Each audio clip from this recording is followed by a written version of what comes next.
The early morning was spreading gold across Miami Bay, and the light, reflecting off the water, entered their apartment almost silently, like an unexpected guest who was somehow welcome. From the window, it looked as if the city had just been washed and polished to a shine. The neon signs were out, the waterfront was not yet overcrowded with joggers and dogs, and the skyscrapers stood in the air, slender as the glass masts of an invisible ship. From the outside, the whole scene might have seemed like a postcard, as perfect a promise as Lisa and Dan's lives were to their followers. Their condo occupied a corner of the building overlooking the ocean and part of the city. Floor-to-ceiling glass, cool marble floors, a sand-colored velvet carpet that muffled footsteps and always seemed a little timid next to the smooth surfaces. On the walls were minimalist photographs of the beach, a foggy morning, someone's footprints in the wet sand, a seagull caught mid-flight. Lisa had chosen them herself. They were calming, as if reminding her that the sea was simpler than any human emotion. The open kitchen had a long strip white quartz countertop, matte metal appliances, and a coffee machine that could do it all. Cappuccino, latte, Americano, it depended only on the owner's mood. Dan loved this kitchen almost as much as he loved his car and watch. Something in the clear lines, the predictability of the routines, the press a button, get a result chain had a calming effect on him. He started his mornings the same way. 2 glasses of water, protein, a few push-ups on the mat without ostentatious severity, but discipline was visible in every movement. He was wearing home shorts, a white t-shirt, a wrist with a track of a dark watch strap. He rarely took it off even at home, a habit bordering on a sign. Dan was one of those men whose external lightness can easily be mistaken for carelessness. A quick laugh, always ready with a joke, a confident gait. But if you looked more closely, you could see how focused he was on ensuring that nothing was out of line. The coffee foam was the same thickness, the knives were in the same order, the curtains were at the same angle. "Good morning, my dear. The coffee is almost ready," he said, noticing Lisa on the terrace, and waved his spatula like a conductor entrusted with a small orchestra of bread and avocado. Lisa stretched lazily, and the day seemed to stretch along with her. She was wearing a light cream-colored dress that emphasized her tan and the softness of her morning body lines. She loved this terrace. The wind always touched her cheeks first, and then her hair, and somewhere very far away a boat was sailing, leaving a white scratch on the surface of the water. At such moments, it seemed to her that life was like this morning surface of the ocean, smooth, peaceful if you don't look into the depths. Now coffee, she thought, then a shower, check email, answer the brand about a collaboration, choose a dress for dinner on Saturday, make arrangements with a salon. Life was made up of small tasks that together created an impression of harmony. The inside smelled of fresh toast, lime and cinnamon. Dan sometimes sprinkled cinnamon on the foam of his latte, like in some video. He carefully laid out the avocado toast on a plate, put an egg on top, leaving the yolk runny, just the way Lisa liked it, and set the steaming cup next to it. The heart on the foam was even, almost symmetrical, and Dan couldn't help but smile. Such little things told him that the world was on his side for now. "Here, everything for my beauty," he said with pleasure, lightly kissing her on the cheek. "How did you sleep?" "Great," Lisa said. She took a sip, feeling the sweet milk soften the bitterness of the espresso. It was warm, calm, almost serene, like the commercials they were used to creating with both hands from their own reality.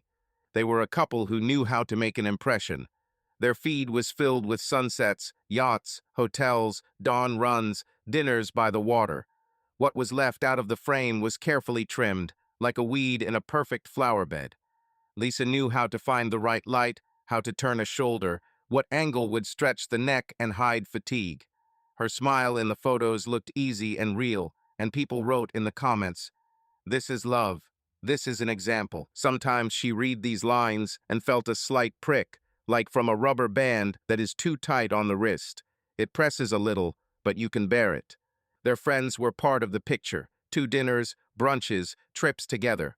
Michael Reynolds, a lawyer and longtime friend, fit into this frame almost naturally. Michael was a good listener, able to listen without interrupting, and to say just enough to keep the conversation going without stealing the show. Tall and attentive, with thick dark eyebrows and a gentle sense of humor. He seemed made for any company equally at home in a conference room or at a barbecue.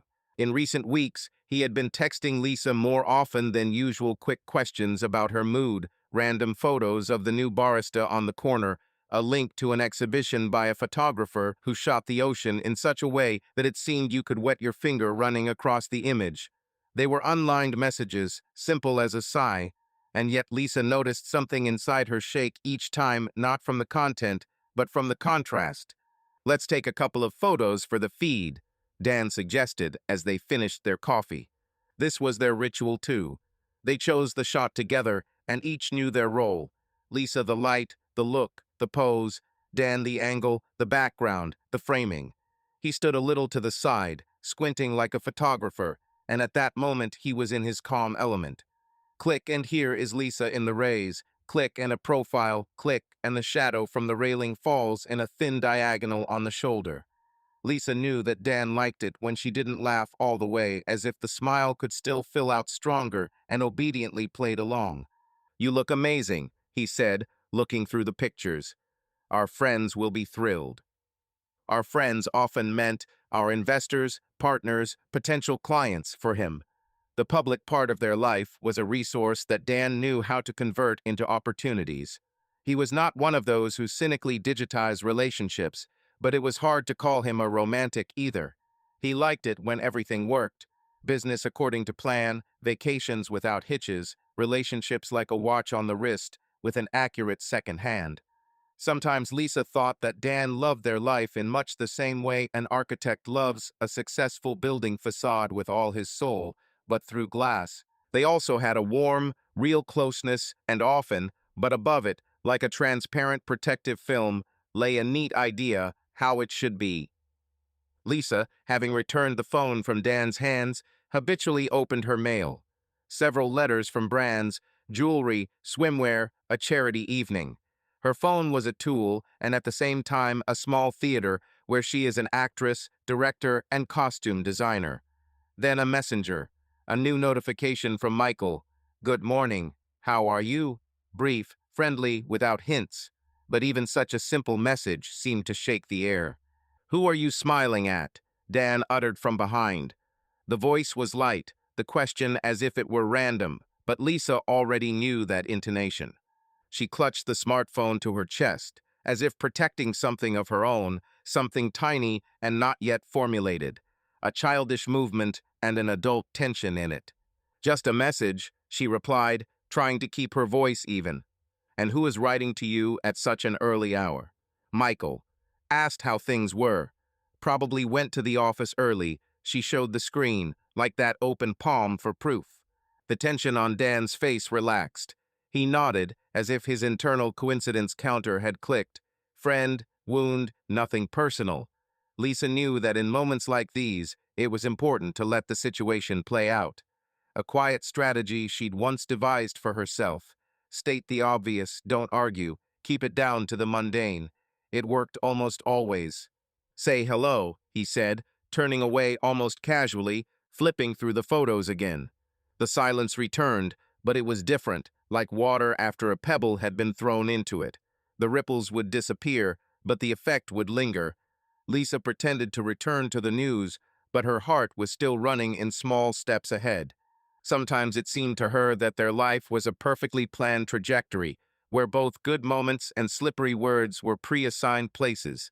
Dan was not evil, he was not cruel. He just tried very hard to ensure that nothing threatened the structure that he had been diligently building for the past years. Business, home, relationships, reputation. In his world, anxiety was a signal for action, and jealousy was a system error that needed to be corrected. And he corrected it, with clarifying questions, attentiveness, control over small details. Sometimes this attentiveness warmed, sometimes it tired, like a blanket that was too thick in the heat. Lisa lived for something that required air. She loved photography not for the likes, but for the moment that could be captured. She loved the smell of new shampoo, random shop windows, books about artists whose entire lives had not been planned. She grew up in a family where no one controlled anything too closely. Her mother taught her to notice beauty. her father not to be afraid of people. In Miami, she was at first confused by the glass and speed, and then found her own in it morning runs along the embankment, a store with rare magazines, a barista who understood that she drank coffee without syrups because she loved the clean taste. Her inner world required space, and sometimes the walls of their impeccable apartment seemed too smooth to her for any warm, irregular shadows to stick to them. "What are you thinking of wearing to Victoria's on Saturday?" Dan asked, returning to a topic he felt confident in. "I was thinking of wearing a gray suit. No tie. There will be press there, but it's more of a friendly format."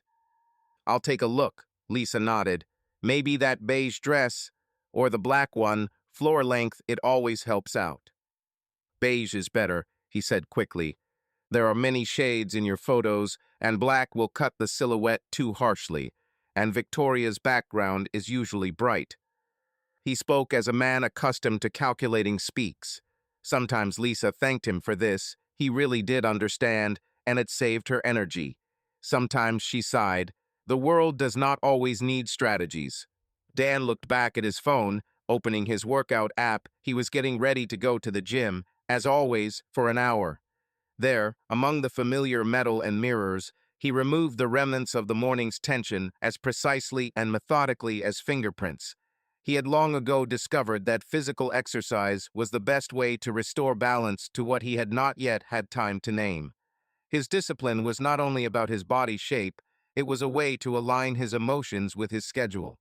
He knew how to be a worthy partner, an attentive man, and there was a lot of care in it, just care that was square, like kitchen tiles, without knots and burrs. Lisa, getting ready for the shower, stopped at the mirror. In the reflection was the very face that her subscribers called radiant. She knew how to give light to the skin, depth to the eyes, but up close she saw things that did not necessarily need to become public. The fatigue in the corners of the mouth after talking about nothing but about everything, a slight anxiety at the bridge of the nose, a trace of yesterday's walk, when the waiter reached for a plate and briefly touched her fingers. Sometimes it seemed that anxiety arose from such microscopic fragments as grains of sand getting into shoes. The shoes are perfect on the outside, but the steps give off a dry ringing. The phone lit up again. Michael had sent a photo of sunrise not from their window, but from another area where the water seemed darker. "I wish I could wake up earlier so I could always see this," he wrote. Lisa smiled.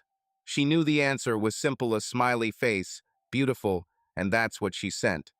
Then she put the phone in her robe pocket and decided that she'd take a cooler shower than usual to clear her head. Their bathroom was like a page from a magazine. Light stone, frosted glass, a minimum of things on display. Lisa loved to spend time there. It was her space within the shared space. She turned on the water, and the sound of the shower drowned out the remnants of silent questions in the air. Warm streams flowed over her skin, and the world became simple again. Water, breath, the smell of shampoo.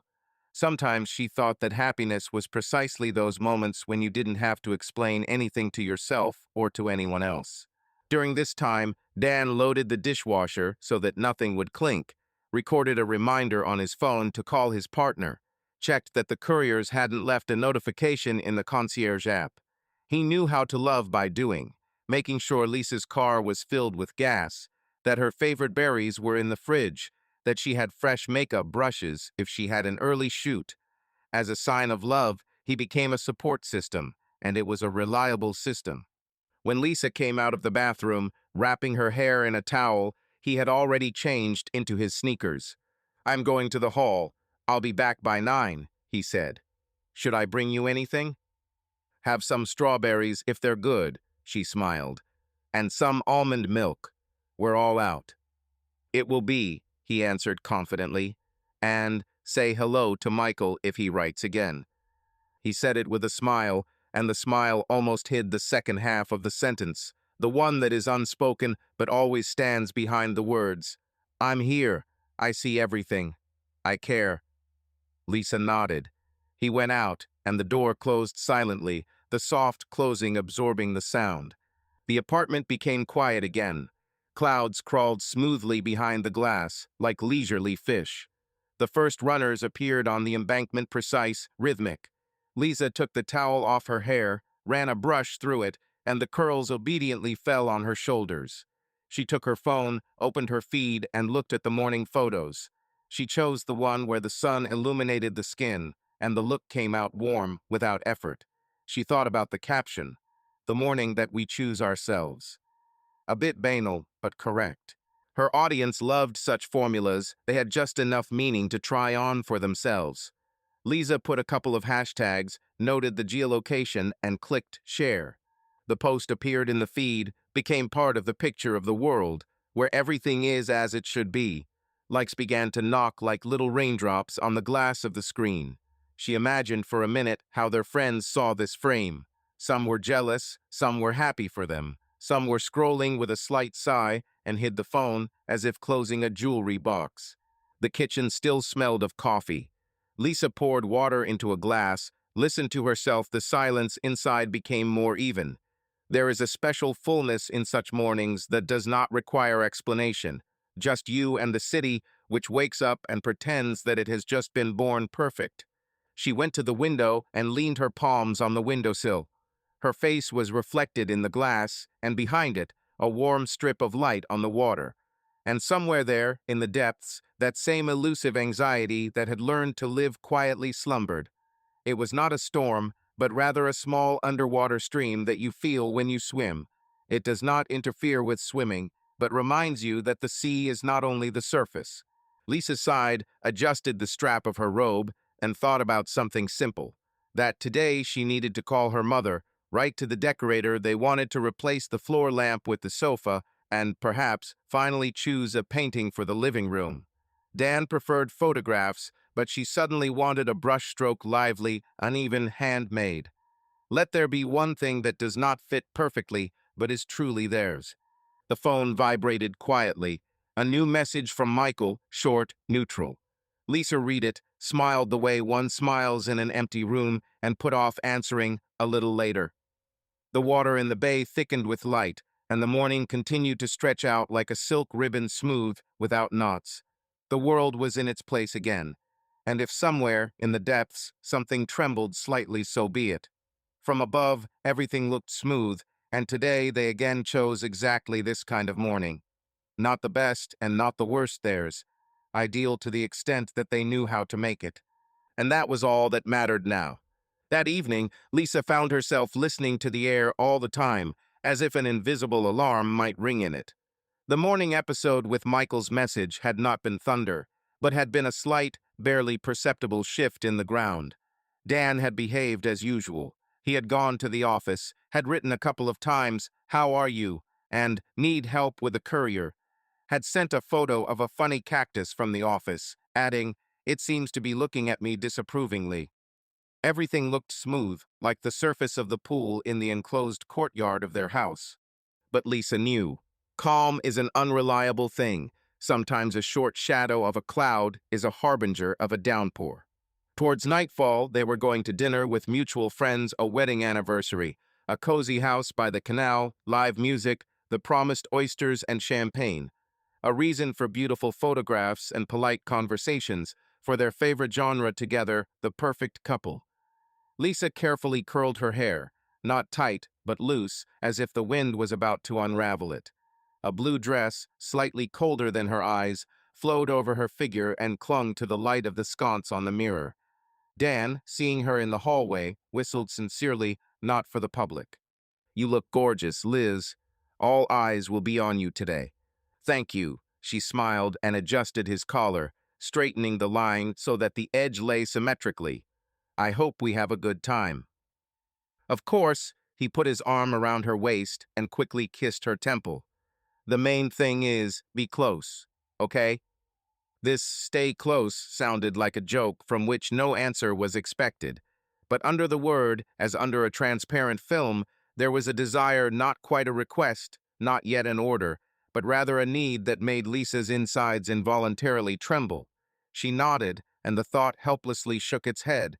Why does a simple walk among friends require pre-agreed rules of conduct? At the mirror in the hall, Lisa checked her earrings again, tiny pearls, appropriate with the blue silk. On her wrist, a thin bracelet, a gift from Dan. He liked jewelry that doesn't contradict the image. In her purse went powder, lipstick, miniature perfume. The phone in a separate pocket without notifications on the screen. She came up with this mode after several conversations, when a name popping up at the most innocent moment changed the evening. Open and that's it. A scene, lines, explanations. Better to leave the silence. Dan was as collected as ever. A laconic dark blue suit without a tie, a white shirt with barely noticeable texture, a watch with a graphite dial, his favorite perfume with notes of cedar. Lisa distinguished his scent among hundreds of others. Calm, verified, like himself, when he has everything under control. This image of a grown man who knows exactly where to stand, what to say, and what gesture to show that you are one of them suited him. Lisa loved this confidence in him until the moment when it began to displace everything else. In the elevator, while the mirrored walls folded them into an endless corridor of reflections, Dan turned off the screen of her phone in his hand with one flick of his thumb, as if he had accidentally touched it. Tomorrow, Zoom at 11 with the guys from Houston, he said, as if continuing the daytime conversation. I think we'll take them. Nervous, but promising. By the way, Victoria will have the press, a couple of blogger friends. If you want, I'll arrange a couple of warm acquaintances. We'll see how I feel, Lisa answered softly. She had decided in advance. Today there would be no network mode, with obligatory smiles for everyone who could be useful to Dan's business. She just wanted to breathe. The car was waiting for them downstairs, neatly washed, with the smell of fresh plastic and a mint napkin. Dan liked the order in the car. Clean mats, nothing extra in the door pockets, a blanket, and a couple of bottles of water in the trunk. Music, a playlist without songs about breakups. He always laughed at this habit of his, but did not change it. On the way, they talked about small things. What Victoria's best dessert was, which of their friends had recently moved, which bar on Brickell had updated its cocktail menu. Lights of water and glass slid along the side of the window. Miami at night is like a shop window. Everything is reflected, consulting with the mirror, looking for the perfect angle. At the second traffic light, Lisa found herself automatically adjusting the crease in her hem, as if preparing for someone's critical gaze. The movement reminded her that the expectation of a catch is not fear, but rather a habit of hedging one's bets. I was thinking about your project with the charity, Dan said, turning down the volume a bit. If you want, I can ask the guys to make a website, quick and smooth. Thank you, Lisa replied, but it's important to me that the design is alive, not smooth for the sake of smoothness. He smiled sideways, as he did when he heard artist in her words. Alive so alive. Let me just introduce you to a designer who knows how to make live things within deadlines. We'll meet in the middle. Lisa nodded. They were good together in moments like these, when his structure served her freedom rather than stifling it. It would be great if it were always like this.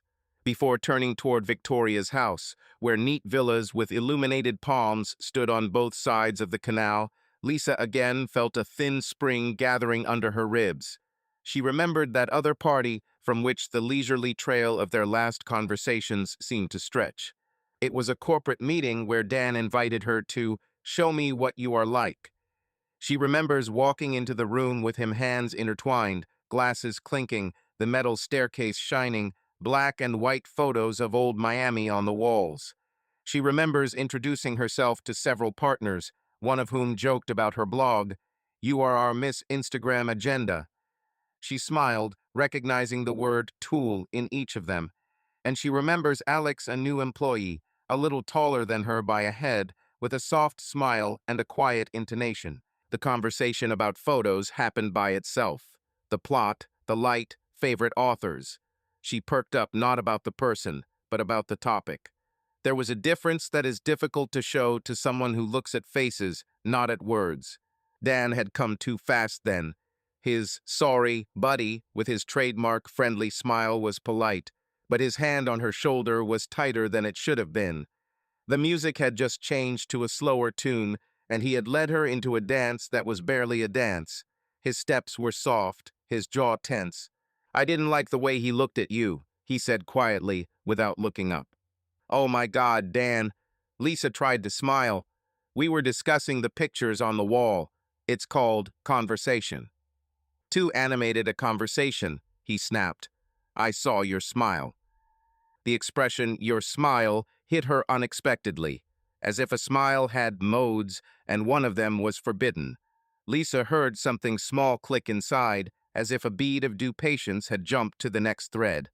You were the one who asked me to meet people, she reminded him, and immediately regretted it. Dan's tone took on a sharpness that rarely escaped him in public places. Talk, yes. Flirt, no. I didn't flirt, she said, and the knot hung between them, multiplying in the mirrors of the hall. She really did walk next to him the rest of the evening. It was easier that way. In the car, there was that same silence when every phrase seemed like a potato being passed from hand to hand. It burns, but no one dares to throw it away. At home, a conversation that turned into a quarrel, like in the text of the formula. If a jealousy meets B resentment, then the result is C screaming. Dan saw her dictate the number to Alex for a link to the exhibition, as Lisa explained. He heard link as a reason. She heard care as control. I'm sorry, I'm afraid of losing you, he said later, when the anger burned out, leaving coals. There was something real in these words, without a facade. Lisa stood with her back to the cool wall of the hallway and breathed.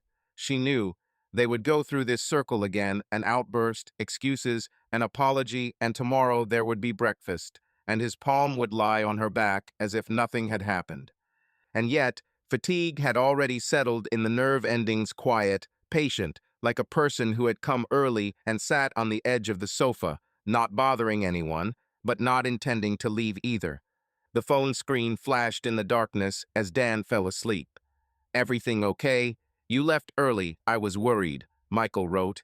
Lisa replied, everything is fine, I'm tired, dryly, but he called the next day and listened silently while she spoke, without pushing her to conclusions, without offering solutions. If you need to talk, I'm here, he said, and those simple words suddenly became something like a nightlight for Lisa, a low, warm light that didn't blind and didn't allow the darkness to become too dense. That was the beginning of a correspondence, still harmless, almost childish in its transparency. A meme about lawyers and coffee, a question about what gift to get her niece, her photo of the morning sky without a caption, his terse beauty. Lisa didn't call it a secret, but she automatically deleted the messages not because there was something in them, but because she didn't want to explain nothing. The car stopped smoothly at Victoria's house. Several cars of friends were already parked in the driveway. The sounds of a saxophone floated out through the open window, lively, lazy. The yard was illuminated by large lamps, entwined with greenery, just enough to make the faces softer and the wrinkles kinder. Lisa involuntarily relaxed her shoulders. Good light is half the peace. Ready? Dan asked. He looked at her appraisingly, but not critically, the kind of look he gives her to make sure the world hasn't forgotten that he's the man of the evening. Ready, Lisa said, touching his hand. She knew how to enter such houses as if they were water of the right temperature. Not too fast, so as not to frighten the placement of other people's smiles, and not too slow, so as not to seem unsure. Victoria met them at the door with a glass of champagne, hugged Lisa, touched her cheek, told her about desserts, yes, that one, my favorite, joked about the dream image in blue, patted Dan on the shoulder. Finally, we were waiting for you. The house was warm, with a wooden floor and carpets the color of warm sand, with floor-to-ceiling windows and soft sofas. The bathroom on the first floor was funny, with a seashell instead of a soap dish. On the walls were photographs from their common youth, when there were no businesses, no blogs, no doubts that everything would work out. Everyone spoke louder than usual, because of the music and laughter, and everything seemed simpler than in recent days, because someone else's joy makes the air thicker, cozier. Dan reached for the waiter, picked up 2 glasses, and handed one to Lisa. His fingers lingered on hers for a second, a gesture that was like his signature. I'm here. She smiled. For a second, she thought the evening would actually be easy. Maybe it would be. They walked into the garden. There, someone was already arguing about the appropriateness of live music at small parties. Someone was discussing a new restaurant. Someone was discussing a tennis school for children. Lisa recognized several faces from the press, a fashion magazine, a couple of bloggers. Acquaintances nodded. She exhaled. Communication mode turned on by itself without effort. Dan stood next to her, sometimes lightly touching her back when new people joined the conversation. He did it not rudely or intrusively, more like a beacon. But even a soft beacon is still a signpost. "You look especially beautiful today," he whispered somewhere between "How are you?" and "What's the weather like?" Seriously. "Thank you," she replied, catching a glimpse of the garland on his watch. "The light here is very good." He grinned, "Your favorite ally." And for a moment they were the same, when they joked the same way. Lisa caught that moment like a falling snowflake, in the palm of her hand, to examine it closely, knowing it would melt. Her phone vibrated quietly. Inside, there was a brief shadow of doubt, but habit took over. She took a step back, looked down. "Michael, I saw Victoria's story. It looks beautiful. I hope you're not just smiling for the camera." A simple phrase about nothing, and yet it made her feel warmer. Michael was not demanding. He did not tear her to the outside, like some who need to be in the know. He simply left a short note nearby. "I'm here." Lisa quickly hid the screen without answering. She knew. She could write later, when there was silence. Dan came back to her, and the conversation turned to music. Listening with one ear, Lisa watched people, searchingly and softly, like a photographer looking through a viewfinder. She knew which of her friends were the kind who kept their hand on the shoulder all the time, and which were the ones who could let go, which perfect couples were truly in sync, and which had well-rehearsed choreography. It seemed to her that if it were possible to take a long exposure photo of their party, the photograph would not show their faces, but the trajectories of their touches, some more often, some softer, some sharper. Dan touched her elbow. "I'll step away for a minute. The guys from Houston are here. I'll talk." "Of course," she smiled. "I'll wait by the lamppost." He leaned over, kissed her briefly on the cheek, and left. Lisa was left alone at the edge of the warm lamplight. The palm branches moved quietly, the music lulled her. She took a sip of champagne and tried to just stand there, no tasks, no fuss, no inner, "be careful." It almost worked. A photographer led her out of the house onto the terrace. He extended his hand, said hello, and asked if he could take a couple of shots for the hosts. Lisa nodded, habitually turned her shoulder, slightly lowered her chin, caught her light, and suddenly realized how strangely natural this prepared naturalness had become for her. She smiled carefully, but truly. The photographer clicked once, twice. "Very well," he said. "Thank you." "Thank you," Lisa replied, and felt the spring inside her relax for another half-turn. There was no catch. Inside the house, someone laughed especially loudly. Dan flashed in the doorway. His gestures were lively, open. He was explaining something, lowering his palm edgewise. That's what he did when talking about numbers. In his element, he was always simpler. Lisa looked at him with tenderness and a slight melancholy that could not be erased. She loved this man, and at the same time, she was afraid of being forever in the crosshairs of his caring gaze, not the gaze itself, but what it could turn into when the anxiety inside him became the captain. The phone shook again. Lisa looked mechanically and caught her reflection in the black glass. She put it aside. Later. Today was a celebration with friends, music, soft lights, and salty air. She allowed herself to focus on this, on the fact that the evening could be simple. And the correspondence with Michael had been going on for several weeks, now quiet, as if they were walking side by side along different streets of the same city, and from time to time sending each other photos of shop windows. At first, "How are you? Have you seen this cafe? You would appreciate the light there." Then books, quotes, random thoughts. Michael wrote briefly, without ellipses. He had a rare ability not to turn someone else's vulnerability into a field of his own importance. Lisa appreciated this. She tried not to hint at anything even to herself. It was enough for her that a place had appeared in her day where no one caught her glance at someone, did not measure the length of her smile, did not consider her interest in someone else's story superfluous. She told herself, this is just friendship, just a voice nearby. But deep down she realized, simple is cramped for a word if a secret lives nearby, even a harmless one.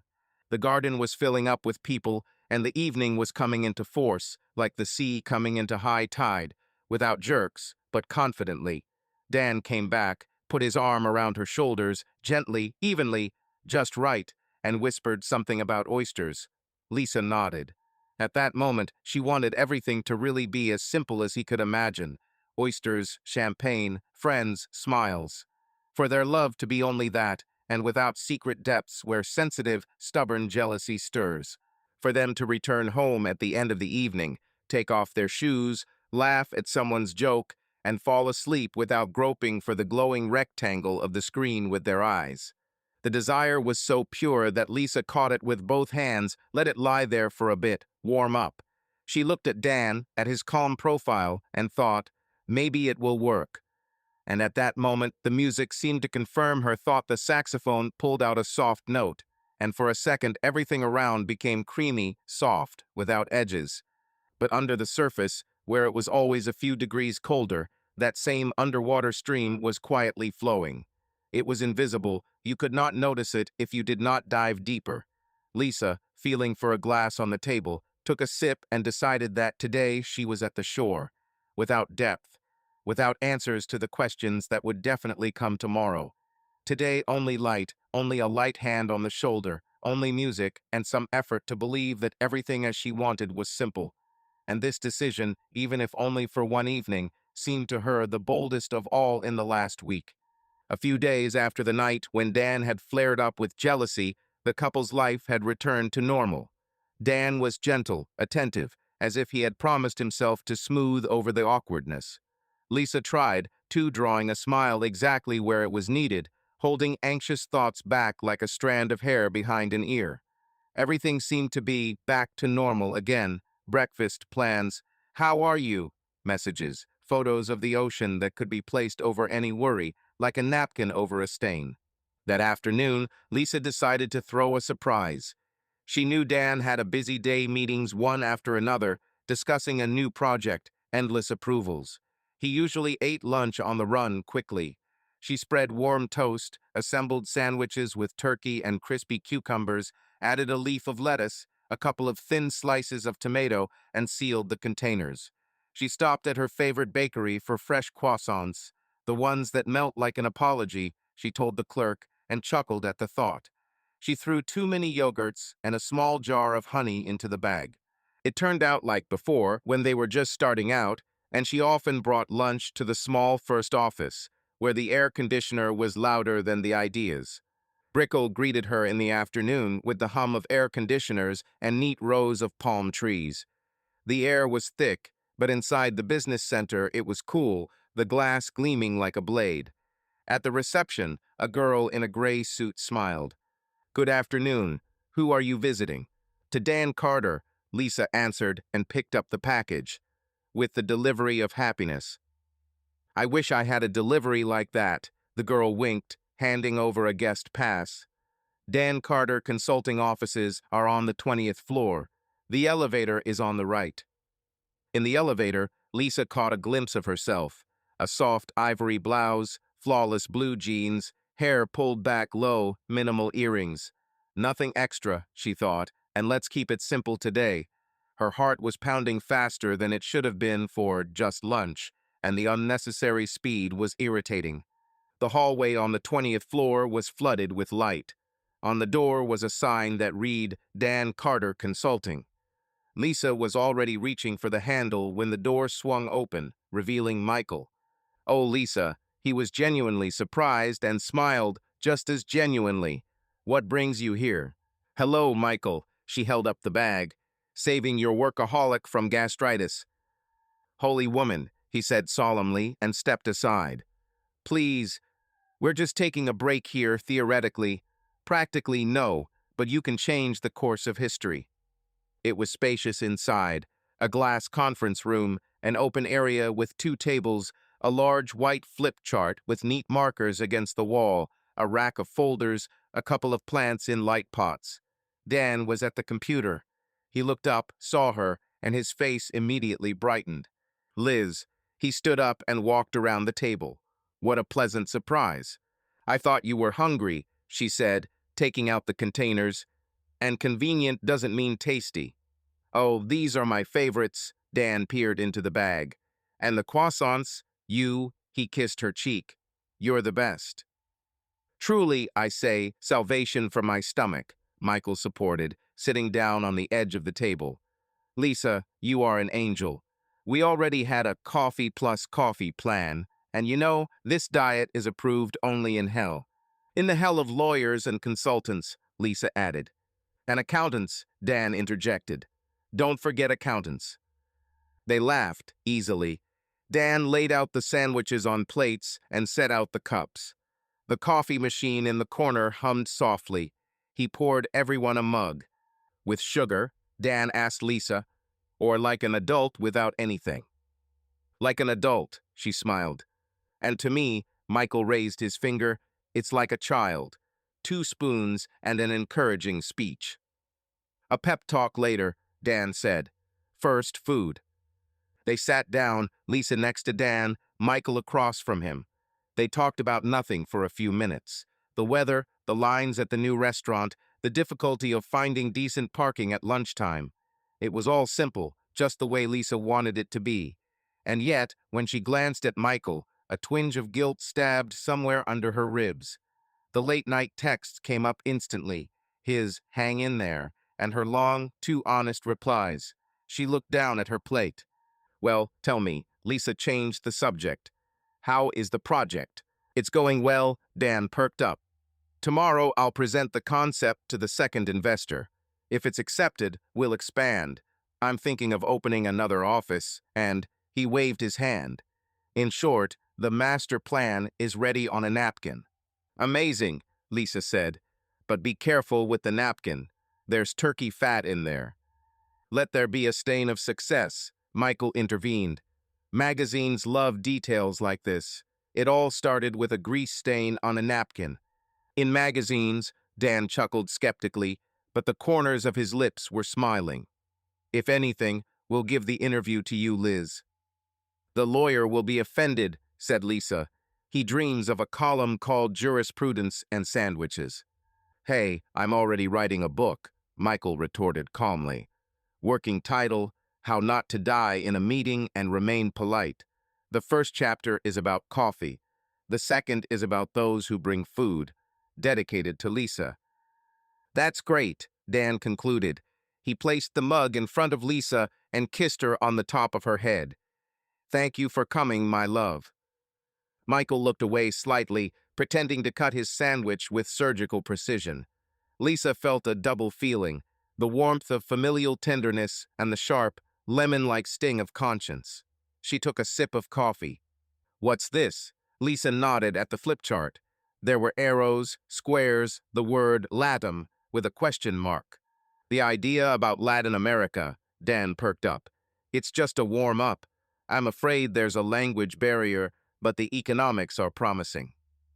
I'll help with local legal counsel, Michael said. There are a couple of good contacts in Mexico City and Sao Paulo.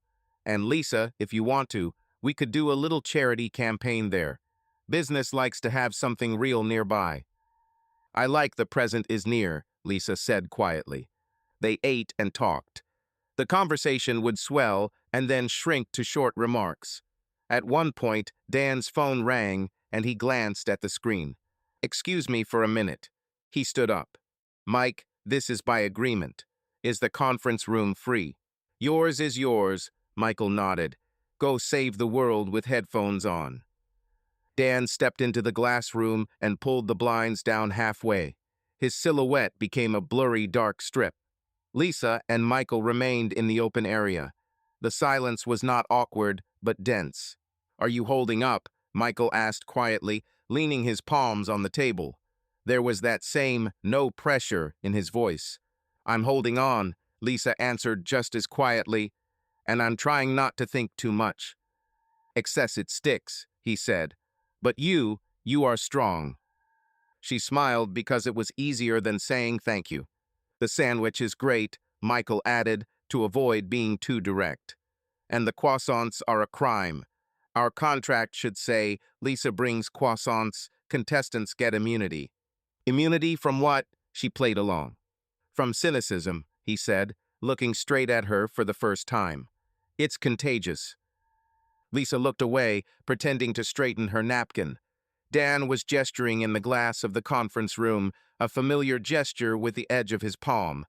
Lisa felt an invisible thread stretch between her and Michael, not a rope that could be torn, but a thin hair. Touch it, and it would ring. She didn't touch it. How's your niece? Lisa asked to change the subject. You were choosing her a gift, weren't you? I don't care about my niece, Michael snorted. She's still fooling me. I got her a drawing set, and she liked it. Thanks for the advice about the paper. Thick paper that was brilliant. I thought, paper and paper. Paper is forever, Lisa smiled. Like good habits and bad ones. He wanted to answer something, but the door to the meeting room opened.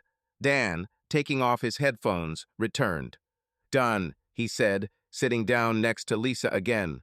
We're moving. You're great, Lisa answered sincerely and touched his forearm. I'm proud of you. Now that was without irony, Michael noted. A rarity in our area. Get used to it, Lisa responded. They finished their coffee. Michael glanced at his watch. I have to go. The client is waiting, and he has a nervous habit of watching the second hand as if it were his pulse. He stood up, gathered up the papers. Dan, I left copies of the contracts on the table. The signatures are tomorrow, if you don't mind. Great, Dan nodded. Thanks, Mike. Michael turned to Lisa. A friendly hug, a quick kiss on the cheek, a perfectly innocent gesture. But Lisa saw out of the corner of her eye how Dan's hand on her shoulder grew heavier for a moment. For a moment, and then it let go. He smiled. It's good to see you, Michael said. And don't stop spoiling him, please. He nodded at Dan. Otherwise, he'll start eating cookies from the vending machine, and that's a road to nowhere. I'll take that into account, Lisa smiled. See you later, Dan said. The door closed. The silence was theirs again. They were silent for a few seconds, listening to the hum of the air conditioner and the clink of dishes. Somewhere far away, someone on the floor had also decided to eat. What a buddy, huh? Dan was the first to break the pause. Always there to help out. You can count on Michael. Uh-huh, Lisa began to put away the containers. Reliable. And he compliments you, Dan continued in that tone where the joke embraces the observation. Angel. Lisa looked up, calmly. A figure of speech, she said. And anyway, I'm really good today. You always are. Dan pulled her closer and looked into her eyes. I'm lucky, aren't I? Of course, she smiled and felt the tension in her recede half a step. He was just teasing her no hidden pitfalls. Or very small ones. You know what? Dan picked up the mugs and carried them to the sink. Come over more often. This is the best lunch I've had all week. On schedule? Lisa teased him. For love, he replied. But if you make a schedule, I'll sign it. They laughed. Lisa walked over to the flip chart. May I? She asked, already taking the marker. Certainly. She carefully added a small wave under the question mark to the word Latum. Let's not forget, every great arrow passes through the sea, she said. Deep, Dan chuckled. You're my creative department. Just no K-pies, Lisa warned. It's late, he smiled and hugged her from behind. Okay, it's not late. Just kidding. They stood like that for a few seconds, his nose buried in her hair. Lisa felt a pang again, tenderness next to guilt making her breathing uneven. I have to run, she said, gently disengaging herself. A meeting with a decorator about a floor lamp. The one who is too correct, Dan clarified. Yes, I want to smear, remember. I remember, he nodded. Let me know if you need help, or just company. I'll call, Lisa promised, and thanks for out of love. Thanks for lunch, he replied, and kissed her goodbye, a little longer than he usually did at work. I'll see you at home tonight. She went out into the hallway. The door closed softly. In the elevator, Lisa pressed L, and the numbers went down. Her fingers found the phone on their own. There were no notifications on the screen. The Do Not Disturb mode was still on. She briefly imagined how their lives would look from the outside. Smiles in the office, jokes, Angel, for love, and sighed. Everything seemed to be smooth. But inside, there was a thin ripple. The lobby greeted us with coolness. The girl at the reception looked up. Well, did you bring happiness? I think so, Lisa smiled. Just in case, the receptionist whispered conspiratorially, people often order cookies here, but your croissants won. I'll take note, said Lisa and headed for the exit.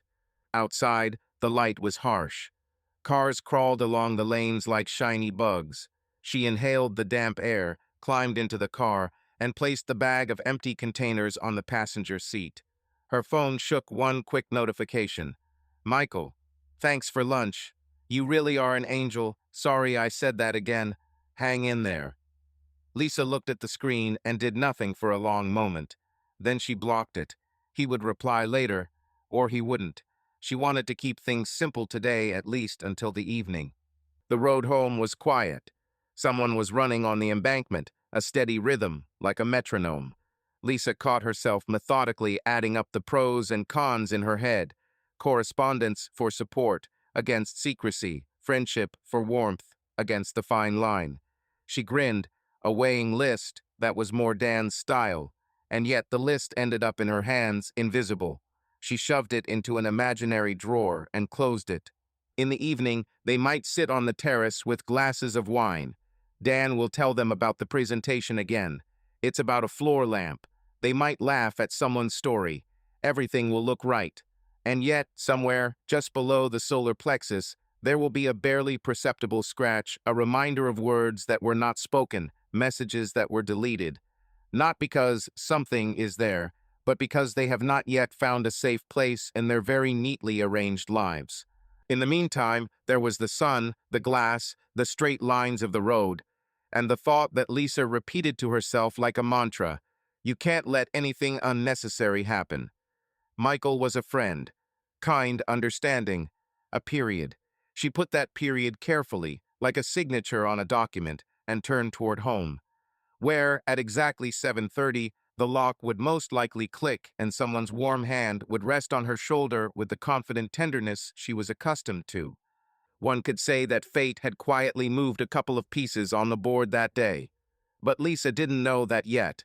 She was simply carrying empty containers, humbly listening to the whirring of the air conditioner and believing that everything, at least today, would remain simple. At least until the evening. At least until a glass of wine. At least until one more photo of the sunset, one where you can't see the depth, where something is always moving. Several weeks passed after lunch at Dan's office. On the surface, everything was calm. Work, home, the occasional dinner with friends. Lisa tried to act as usual, although inside she was torn by contradictions. On the one hand, she loved her husband and did not want to betray his trust. On the other, communication with Michael became a safe haven for her, where she could be herself without fear of condemnation or jealousy. The correspondence with Michael never stopped for a day. They exchanged messages in the morning, during the day, sometimes late at night before going to bed. The topics were very different, from funny memes to serious discussions of her relationship with Dan and even childhood memories. Michael turned out to be an attentive listener and a delicate conversationalist. Sometimes Lisa caught herself waiting for his messages as if they were a small holiday. It was frightening and joyful at the same time. Dan noticed the changes too. He couldn't help but notice how often Lisa was on her phone, how she sometimes smiled at the screen, or, on the contrary, withdrew into herself after some message. He casually asked a couple of times, "What's interesting on your phone? Social networks again." Lisa usually laughed it off or quickly made up something, like a friend wrote something funny or mom sent an old photo. Dan seemed to accept these explanations, but a bad feeling was building up in his soul. One night, When Lisa was already asleep and her phone was lying on the nightstand, Dan quietly got out of bed. His heart was pounding somewhere in his throat. He was thinking about checking her messages. It was not good, not nice to read someone else's correspondence, especially his wife's, whom he should trust. But doubts gnawed at him from within. Dan hesitated, looking at Lisa sleeping peacefully in the moonlight. He wanted to make sure that he was winding himself up in vain. Having made up his mind, he carefully picked up the phone. The screen asked for an access code. Damn. He had known this code before, and Lisa had never changed it. Until recently, Dan cursed silently to himself. She had changed the password without telling him. This was an alarming sign. He strained his memory, maybe he had seen her enter it. He typed in their wedding date wrong. Her mother's birthday also wrong. 3 tries, then risk being blocked. Dan carefully put the phone back in its place, his heart pounding. The next day, he decided to check his suspicions differently. Having taken the call details from the operator family rate, shared account, everything transparent, Dan scrolled through the table on his laptop. The numbers rustled before his eyes, the lines merged into a gray ribbon of days. But one number, like a thorn, caught his eye again and again. Almost every day, sometimes a dozen short calls and also messages. The number was familiar to him. Michael's number. It was as if a hatch had opened in his stomach. Cold air fell inside. The first thought was not about Lisa, but about Michael. How could he? The evenings when the 3 of them sat in the kitchen, laughing, came to mind. How Michael helped him with advice, how he once drove him from the service station because the car was dying. Indignation pounced, but immediately ran into a wall of reason. Wait, Michael is a lawyer. Documents. Advice. Maybe something business-related, or are they preparing a surprise? My birthday is coming soon. So many reasons, don't rush. He literally forced himself to close the tab with the details as if he had drawn a curtain. But the rustle of suspicion did not subside. It was moving somewhere under the skin, preventing him from breathing. From that day on, Dan began to watch his wife more closely. It was like a new job that no one hired him for. He noticed when Lisa texted someone, how she lingered on the screen, how she sometimes turned her phone face down. When she went to talk in another room, I don't want to disturb you, you're watching a movie.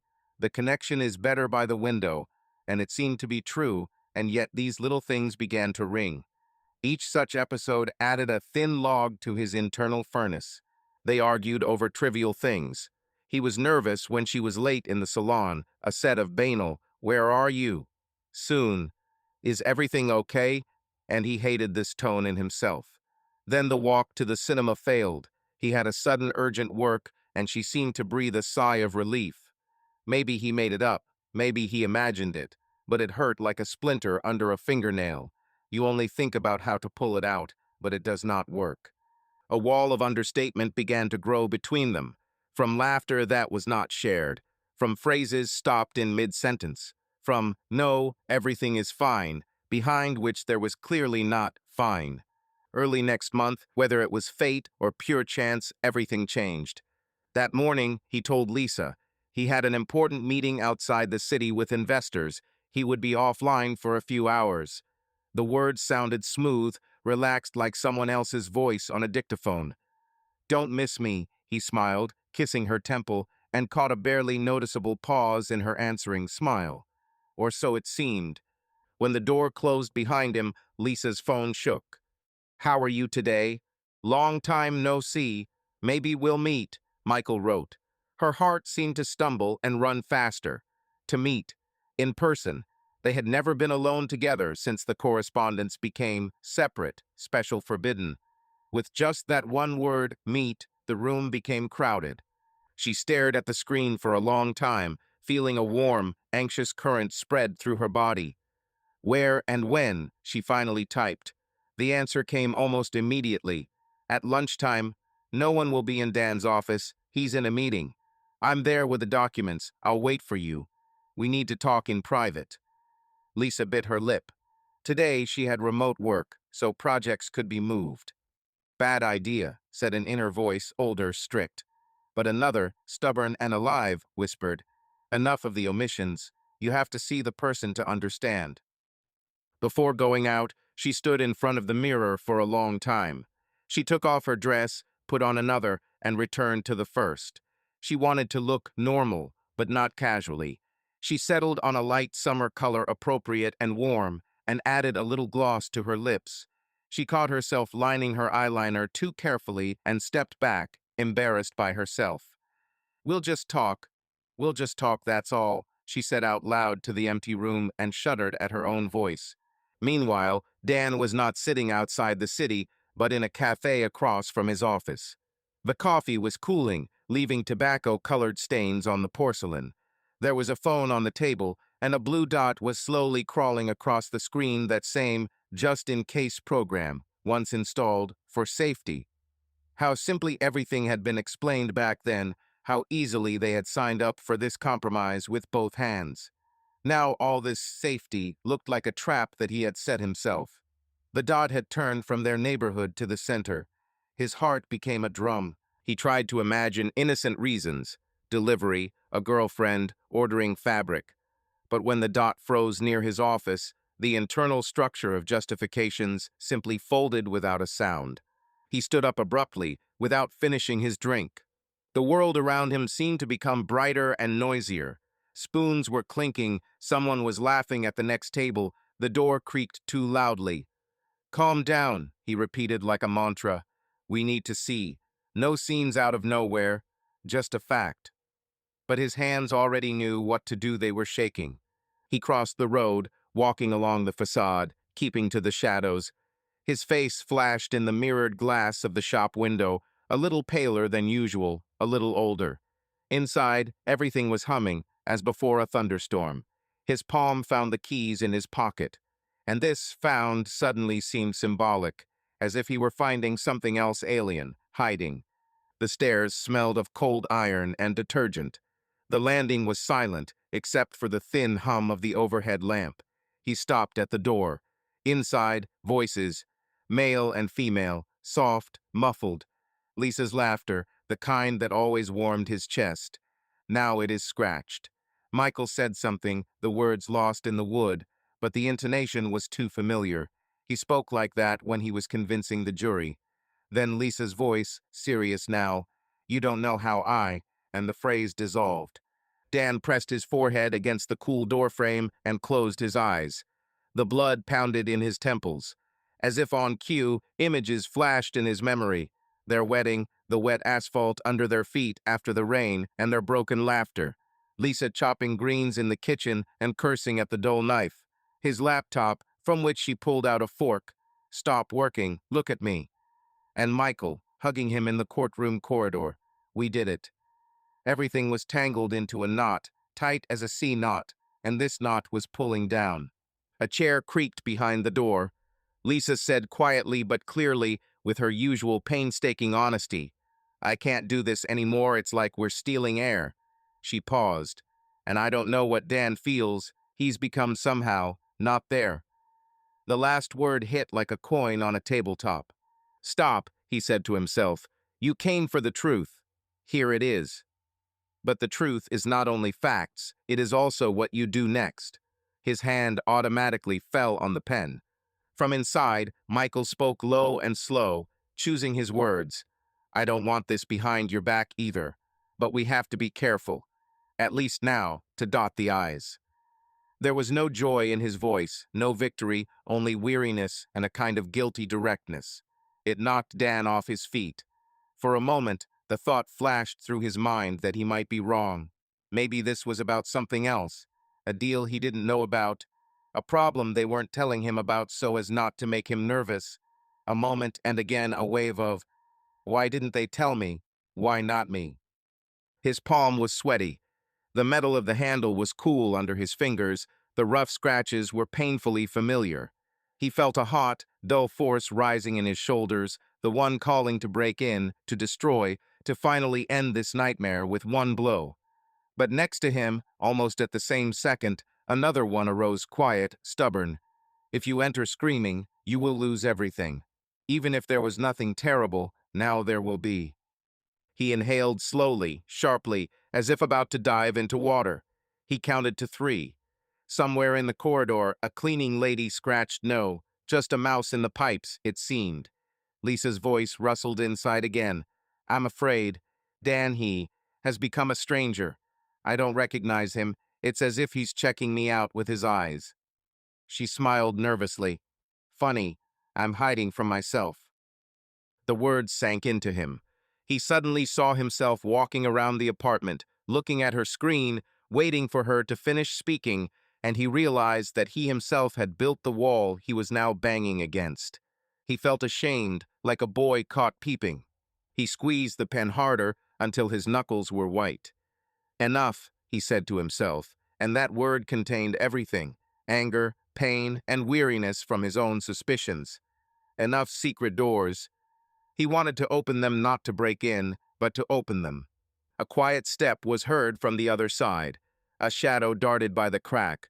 Lisa said barely audibly, "If he finds out, all 3 of us," and did not finish. Dan turned the key. The click was so loud it echoed down the empty hallway. The voices inside died down. He put his hand on the handle, took another breath, and pulled the door toward him.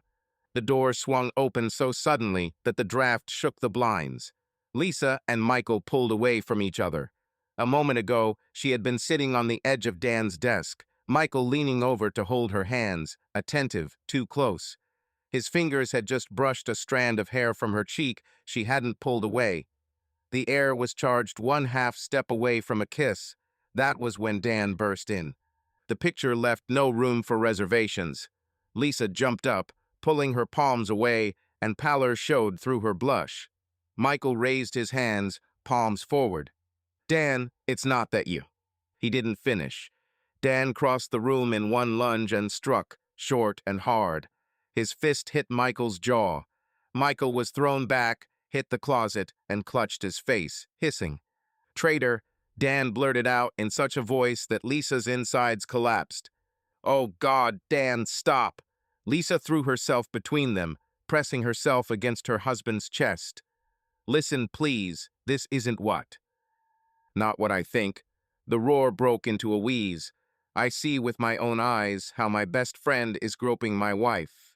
In my office, Michael, wincing, kept his palms raised. I understand how it looks, but at least listen. Shut up! Dan jerked Lisa away, tried to reach Michael again, but he retreated. The blow went into the air, his fists slashed at empty space. We didn't mean to hurt you, Michael said, keeping his gaze open, not challenging. We met to talk, to set boundaries, to dot the I's. Dan grabbed him by the collar and slammed him into the wall. The fabric of his shirt cracked. You slept with her? A hot breath burned the stranger's face. You slept with my wife, huh? No, Lisa cried, clinging to her husband's fingers, trying to loosen his grip. No, Dan, that didn't happen. Michael, catching his breath, answered evenly, already hoarsely. There was nothing like that. Just correspondence. Stupid, sick. I came to say that this cannot be done. Talked. Like this, hugging. Dan smiled crookedly, but his fingers unclenched on their own. I'm not blind. Lisa sobbed. I asked him. I was lost, Dan. I was alone. Yeah, so it's my fault again, he snapped. Was it me who sent you to him? You pushed me away, she blurted out too quickly, too honestly. You became different. You didn't talk to me. You checked me out with your eyes. She stopped short, as if frightened by her own confession. Dan recoiled as if from a burn. Don't you dare, his voice turned cold. Don't you even dare put this on me. The pause stretched taut like a wire. You could hear a lamp humming monotonously somewhere in the corridor. Dan, I'm really sorry, Michael said carefully. I came here because I had to stop. And tell her no. A period, not a comma. One more word and I swear I'll finish you off, Dan said quietly, more terrifying than a scream. Michael instantly fell silent, looking down. For a few seconds, all 3 of them simply breathed heavily and noisily. Lisa tried to catch her husband's eye. Can we, just, her voice broke. Let's sit down and talk. Let's talk. Dan glanced at his desk. where there were some folders, a laptop, and a frame with a photo. "Let's talk." He snatched the nearest folder and threw it on the floor. The sheets of paper splashed across the carpet like startled birds. "How could you? In my office, behind my back. I trusted you both. You, Michael, are like a brother. You, Lisa, like your life." The voice trembled and broke off more quietly, almost in a whisper. Lisa felt a wave of shame rising in her chest. "Forgive me," she whispered. "I didn't know how to stop, how to explain. I was afraid of losing you, and at the same time, she hesitated. Forgive me." He raised his hand as if swatting away a bee. "Don't approach." Lisa froze as if on the edge of a cliff. Michael took a barely noticeable step back, keeping his distance. "I do everything for you," Dan said in a muffled voice. "Everything. Nights, projects, fucking investors. And what in return?" He nodded at Lisa. "A knife." "It was a mistake," she breathed out through tears. "A big one. I was confused. I'm not fixing anything by saying this. I'm just admitting." "A mistake," he repeated, smiling mirthlessly. "Now it's a pity then."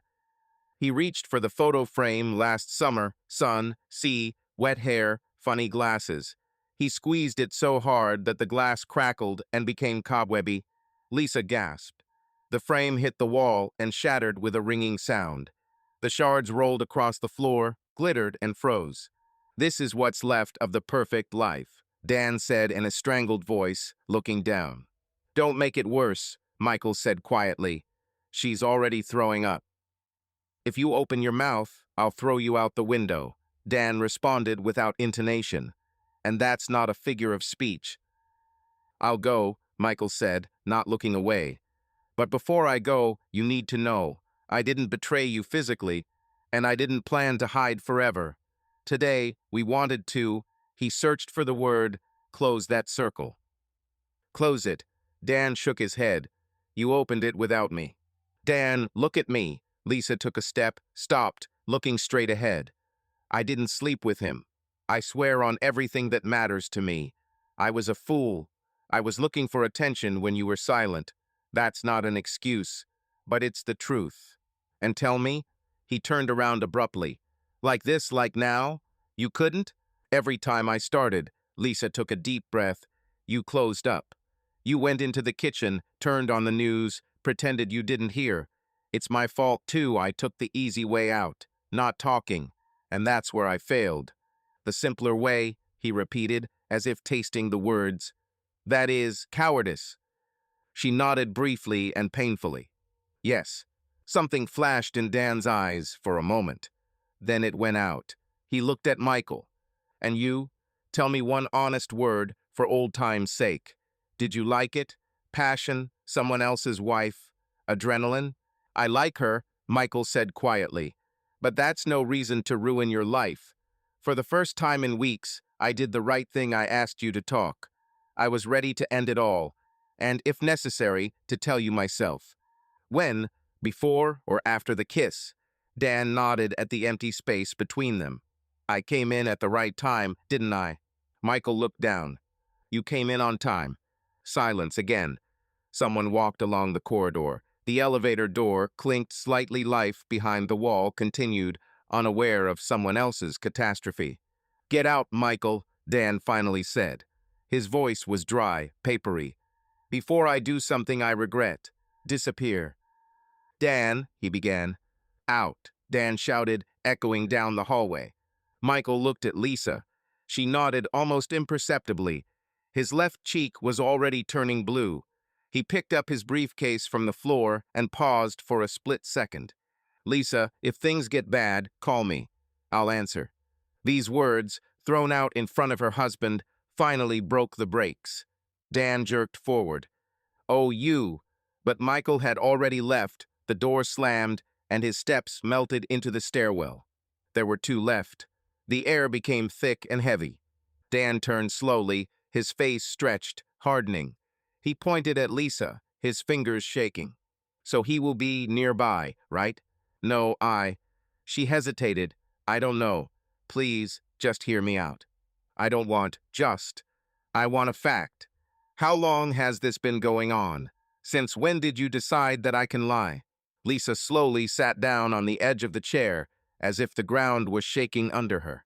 The correspondence 3 weeks, maybe 4, after that evening, after the corporate party, when we had a fight, you left at night. I'm not making excuses, I'm explaining. I was stupidly looking for a shoulder, and I found the most wrong one.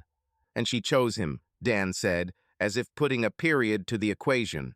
Her reliable one. I didn't choose it, she cut herself off, remembering his phrase. No, nothing itself. I chose it. It's my fault. He nodded briefly, as if checking a checkbox. And so I was such a waste of space for you that you didn't even try to get me back. He smiled crookedly. Okay, it's even easier from here. Did you cheat on me? No, she said clearly, not physically. We corresponded sometimes. She became hoarse, too closely. Today, she glanced at the table where she had just sat. I didn't know what would happen. I wanted to put an end to it and see it with his eyes to understand that this was nonsense and tell you the truth. You wanted to tell me after? Dan shook his head, smiling with empty eyes. After you see? I was afraid, she said quietly, of everything. Your outburst, my weakness, his persistence, of myself. Fear is a convenient screen, he snapped. You can hide everything behind it. She didn't answer. Tears rolled silently down her cheeks. And one more thing, Dan suddenly opened the drawer and pulled out a thin printout, familiar columns of numbers, names, dates. See? Family rate, shared office. I've seen that number repeat day after day. I've seen your dot on the map crawl toward my office. I'm not paranoid out of nowhere. I've seen it. Lisa closed her eyes. I know, it's terrible. It's all terrible. But Dan. She shrugged, as if from the cold. If you were looking at me through the tracker and the printouts, we both lost something before this meeting. We got lost before. Thanks for the diagnosis, he grinned. She raised her palms defenselessly. I'm not asking for forgiveness. I'm asking you not to kill us rashly. Let's take a break. A day, a night, a week. Let everything cool down, and then we're done, he said quietly, like a verdict. He turned and walked toward the door. Where are you going? Lisa jumped up. Please, where are you going now? Farther away, he threw over his shoulder. From you, from him, from this stinking room. What should we do now? Her voice became thin. With the house? With these things? With us? He paused on the threshold, turned halfway. His gaze was like a blade, cold and damp with the unspoken. Get divorced. The door slammed shut. Silence filled the room, and only a sheet of paper from a torn folder lazily slid off the edge of the table and fell to the floor. Lisa remained standing in the middle of the office, as if she had forgotten how to breathe. Then she squatted down and began to pick up the fragments of the frame mechanically. Her fingers were shaking. One fragment cut the pad. Blood appeared. A red dot fell on the photo, on their summer smiles. She shuddered, sat down on the floor, and covered her face with her hands. The door opened slightly quietly. Michael peered in half a finger's breadth. Did he leave? Go away, Lisa breathed out, without raising her head. Please, just go away. He wanted to say something to invent words that didn't exist, but he remained silent. The door closed again. Lisa reached for her phone, sat up, staring at the black screen. Her fingers typed D for a moment, then erased it. She opened her notes, wrote, I'm guilty. Erase. She wrote, to be honest. Erase. She typed Dan again, stopped, stubbornly pressing her lips together, and put the phone back in her bag. The room smelled of coffee, paper, and the dust of old carpet. On the table hung an awkwardly crooked calendar with a circle around the date their planned trip to the movies. On the floor, among the papers, lay a broken corner of the frame. Beneath it were grains of sand. Lisa picked up the photo and ran her finger along the cracks, feeling no pain. What have we done? She said almost silently. Behind the wall, the elevator rang again. Somewhere below, The front door slammed. The world continued to move as always according to schedule, according to the clock. Only 3 of its hands jumped, as if someone had dented the dial with their hands. Lisa sat on the floor of the empty office, leaning her back against the wall, and silently cried. Her hands were shaking, her chest was clenched. What had she done? It seemed to her only now that it had dawned on her that what had happened was not a dream. Dan had seen it all. He had said divorce. It was the end. The secretary from the neighboring office looked through the half-open door, attracted by the noise. "Lisa, is that you?" Sarah asked uncertainly. Lisa quickly wiped away her tears. "Yes, I'm sorry, Sarah. Everything is fine. Of course, it's not okay." Sarah looked away delicately.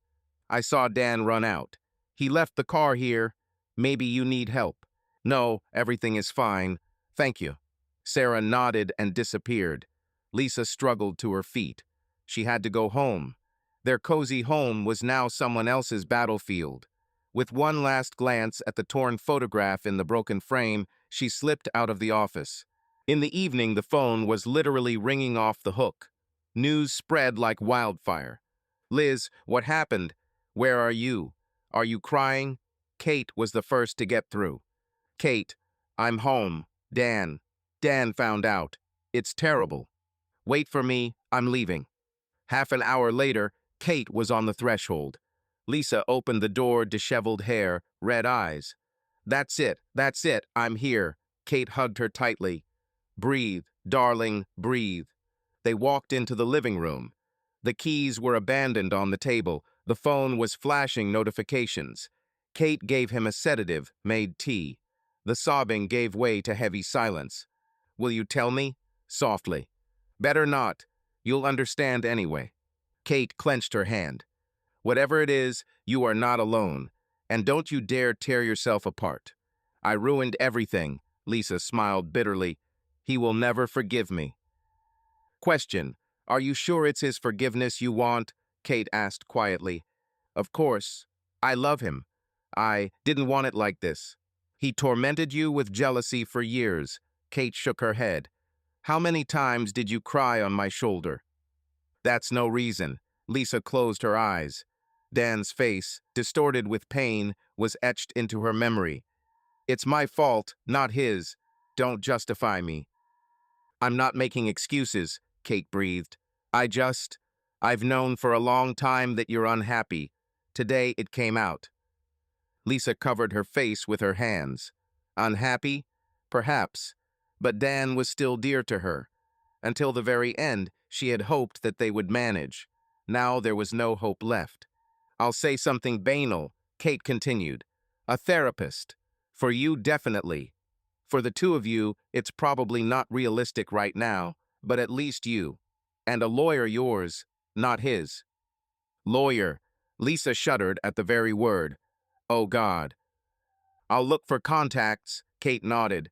"And one more thing, delete yourself from social networks. They'll tear you apart now."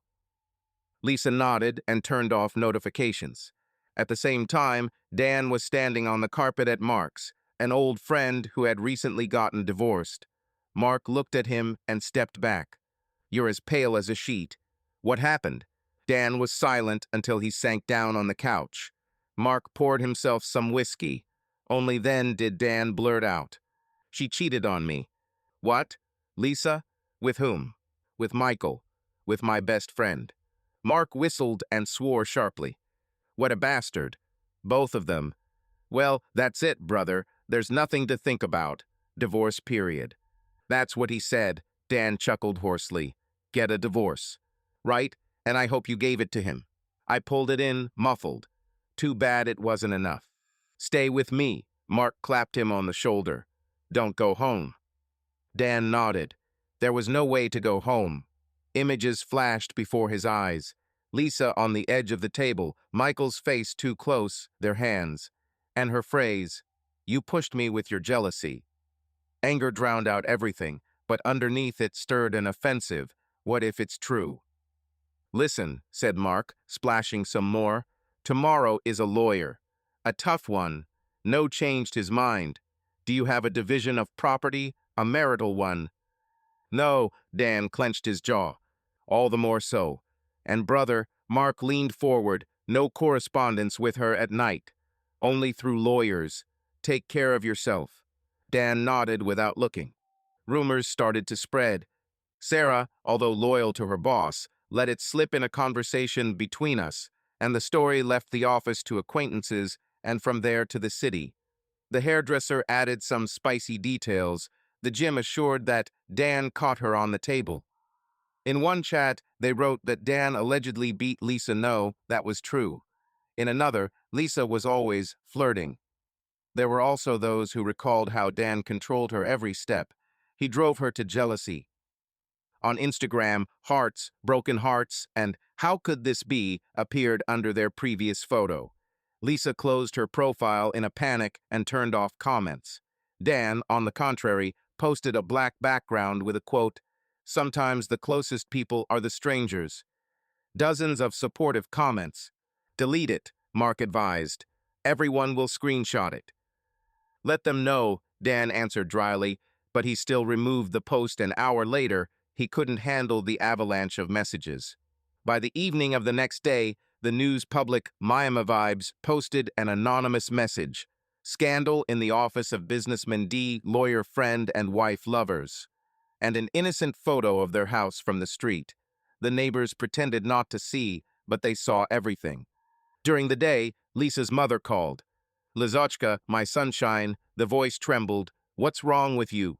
Are they writing this about you?" "Mom, please, not now." "He didn't touch you." Hastily, "They say he." "He swore?" He screamed. "But he didn't touch." "Mom, I'll come later." "Come to me for a couple of days? Or should I come to you?" "No need. Kate is with me." "Okay, but I'll buy a ticket," Mom said decisively and hung up, not giving me a chance to object. Lisa sat in the kitchen, staring into an empty cup. Kate placed a plate of toast next to her. "Eat. It doesn't fit. It is necessary, and also write to Michael so that he does not come, under any circumstances." Lisa hesitated, then typed, "Please don't come, and don't call. I need space." A minute later came, "I understand. I'm sorry. If anything happens, I'm here." She put the phone face down. "Block it," Kate said. "I can't. Not yet." Mark's Dan barely slept. At 4 in the morning, he sat on the edge of the couch, staring at the wall. Mark rolled over. "Alive? I think so. Give me a plan for the day. Shower, coffee, lawyer. Then the gym. Then pack your things from home. But not alone. I'll go with you." "I don't want to see her." "And you won't," Mark snapped. "We'll ask that it not be there, and communication only on business." At 9, they were already sitting with the lawyer, a short woman with a short haircut and the look of someone who had seen everything. Dan recounted it as best he could, without going into detail. There was no physical betrayal, she clarified. Dan hesitated. "I don't know. She swears she doesn't." "Remember, you are not an investigator now," the lawyer said evenly. "You are a client. The facts are important. Joint property, accounts, housing, business, and calm. Emotions in therapy. Documents to me." "We didn't sign a marriage contract," Dan squeezed out. "Be especially careful. Don't write online. Don't threaten. Not, 'I'll catch you and kill you.'" "Got it. I understand," he answered quietly. "And one more thing," she added. "Temporary rules. Leaving the house by agreement, taking things out according to a list, contacts via email. And think about a mediator. Sometimes it's cheaper than war." Dan nodded. The word war struck a chord. By lunchtime, Mark had parked the car on the next street. Lisa, as agreed, had gone to Kate's. The house greeted him with silence. On the hanger was her light jacket. On the shelf was their shared Mr. and Mrs. Cup. Dan took his sports bag and began silently folding things. Shirts, jeans, chargers, a toothbrush, a passport. He took the photo from the bedroom, the one from the beach, in a new frame, and, after hesitating, put it back. The phone rang. A message from an unknown person. "Dan, this is Riley from the fund. I heard you're in a tough spot. Will we meet tomorrow? The investment committee is nervous. Dan pressed his lips together.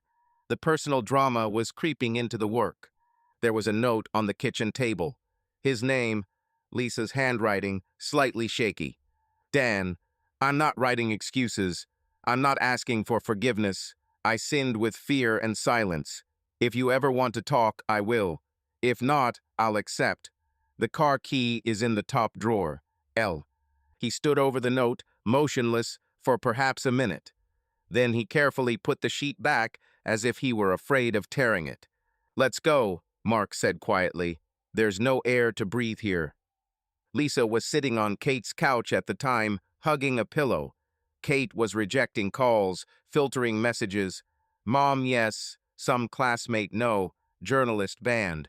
The phone buzzed again. Michael. Don't take it, said Kate. Lisa still read the message. I've been suspended from a couple of cases. The boss asks me to live a quiet life. It's my fault. If necessary, I'll tell Dan everything myself as it happened. Not for myself, for him. She closed the chat and finally clicked block contact. Her heart sank. Well done, Kate said.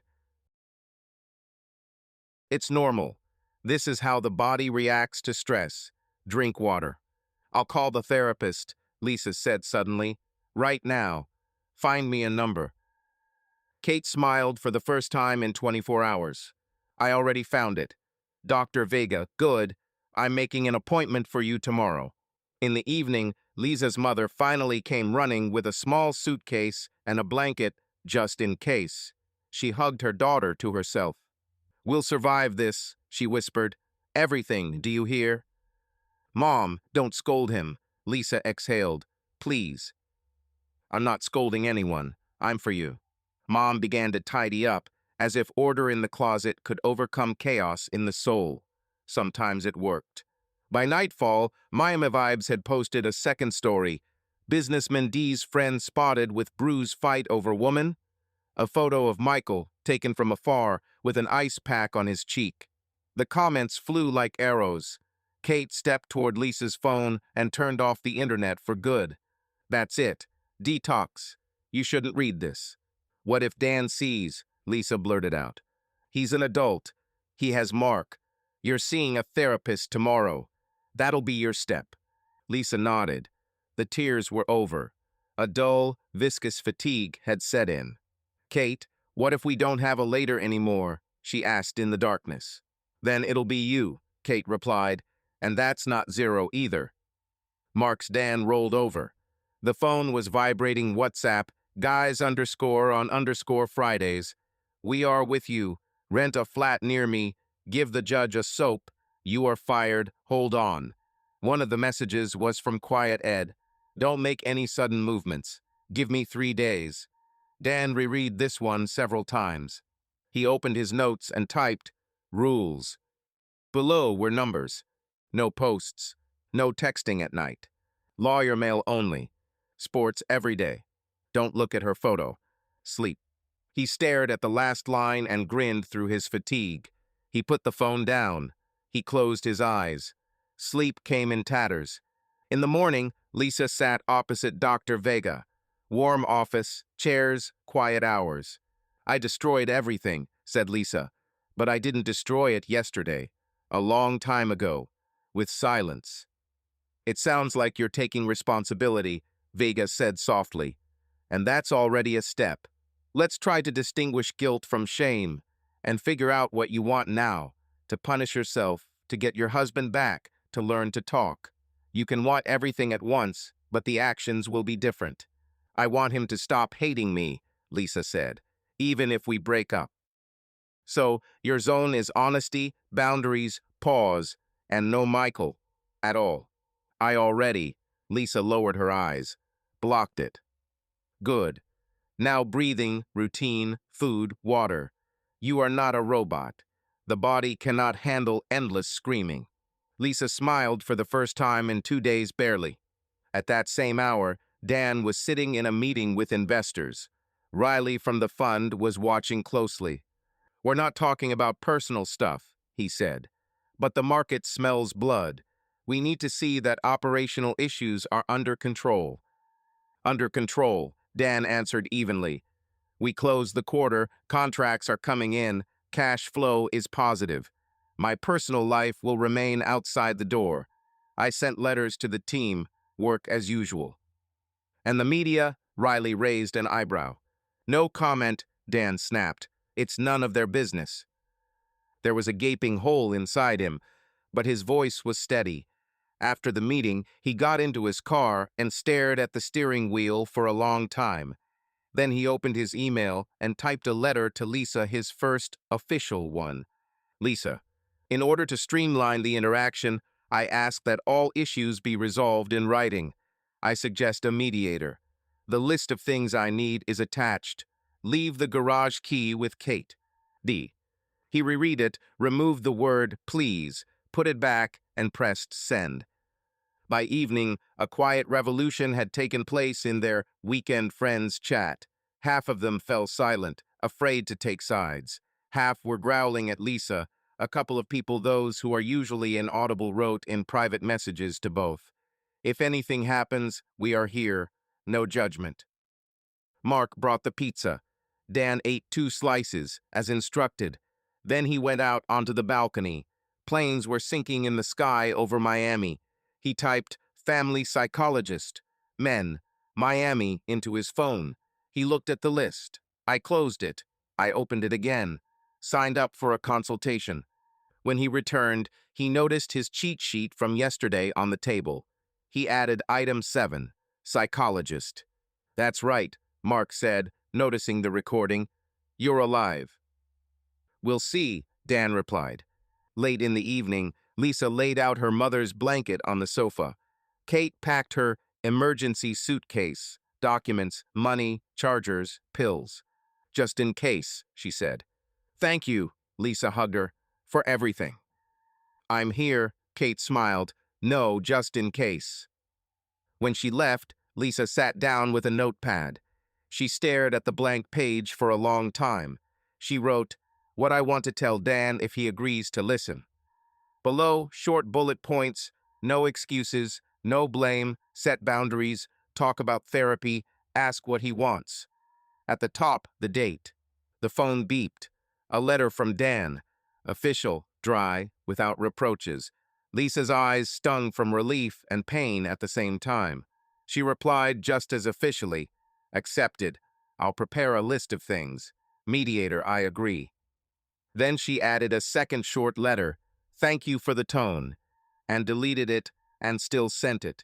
A minute later, a laconic okay arrived. It seemed that just a little more and their family drama would become the property of the entire city. And so it happened. By morning, Mima Vibes was already being quoted on local radio, and Dan's lawyer's second phone rang journalists. She sent everyone the same answer, no comment. And then she paused. Life in the city went on as usual. But for the two, every familiar thing became a reminder.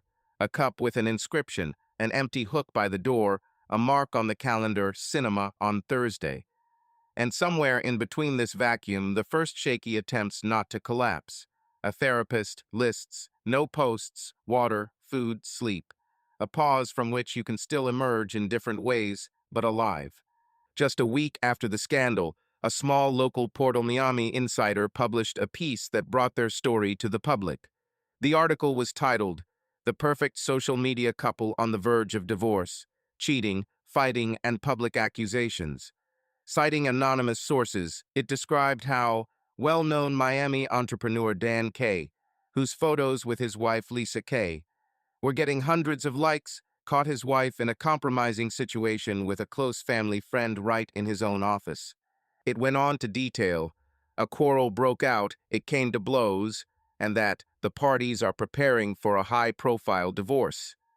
There were no direct quotes from the participants, but the hints were clear. After reading this article, Dan was furious. Firstly, the journalists made him out to be a cuckold in front of the whole city. Secondly, it was mentioned that he allegedly raised his hand to his wife too, although this did not happen. It came to blows. This phrase could mean anything, but many understood that he beat both Michael and Lisa. Dan's reputation, carefully built over the years as a successful businessman and loving husband, was bursting at the seams. Lisa, in turn, felt deep shame after reading the article. It seemed to her that everyone around her was looking at her as the main villain of the story. In the text, she was not directly called a cheater, but the context made it clear. The culprit of the scandal was the wife. And although Dan's jealousy was also mentioned there are rumors that the cause of the quarrel was the husband's morbid jealousy. The overall impression was not in her favor. What nonsense they write. Kate shook her head, running her eyes over the article on her laptop screen.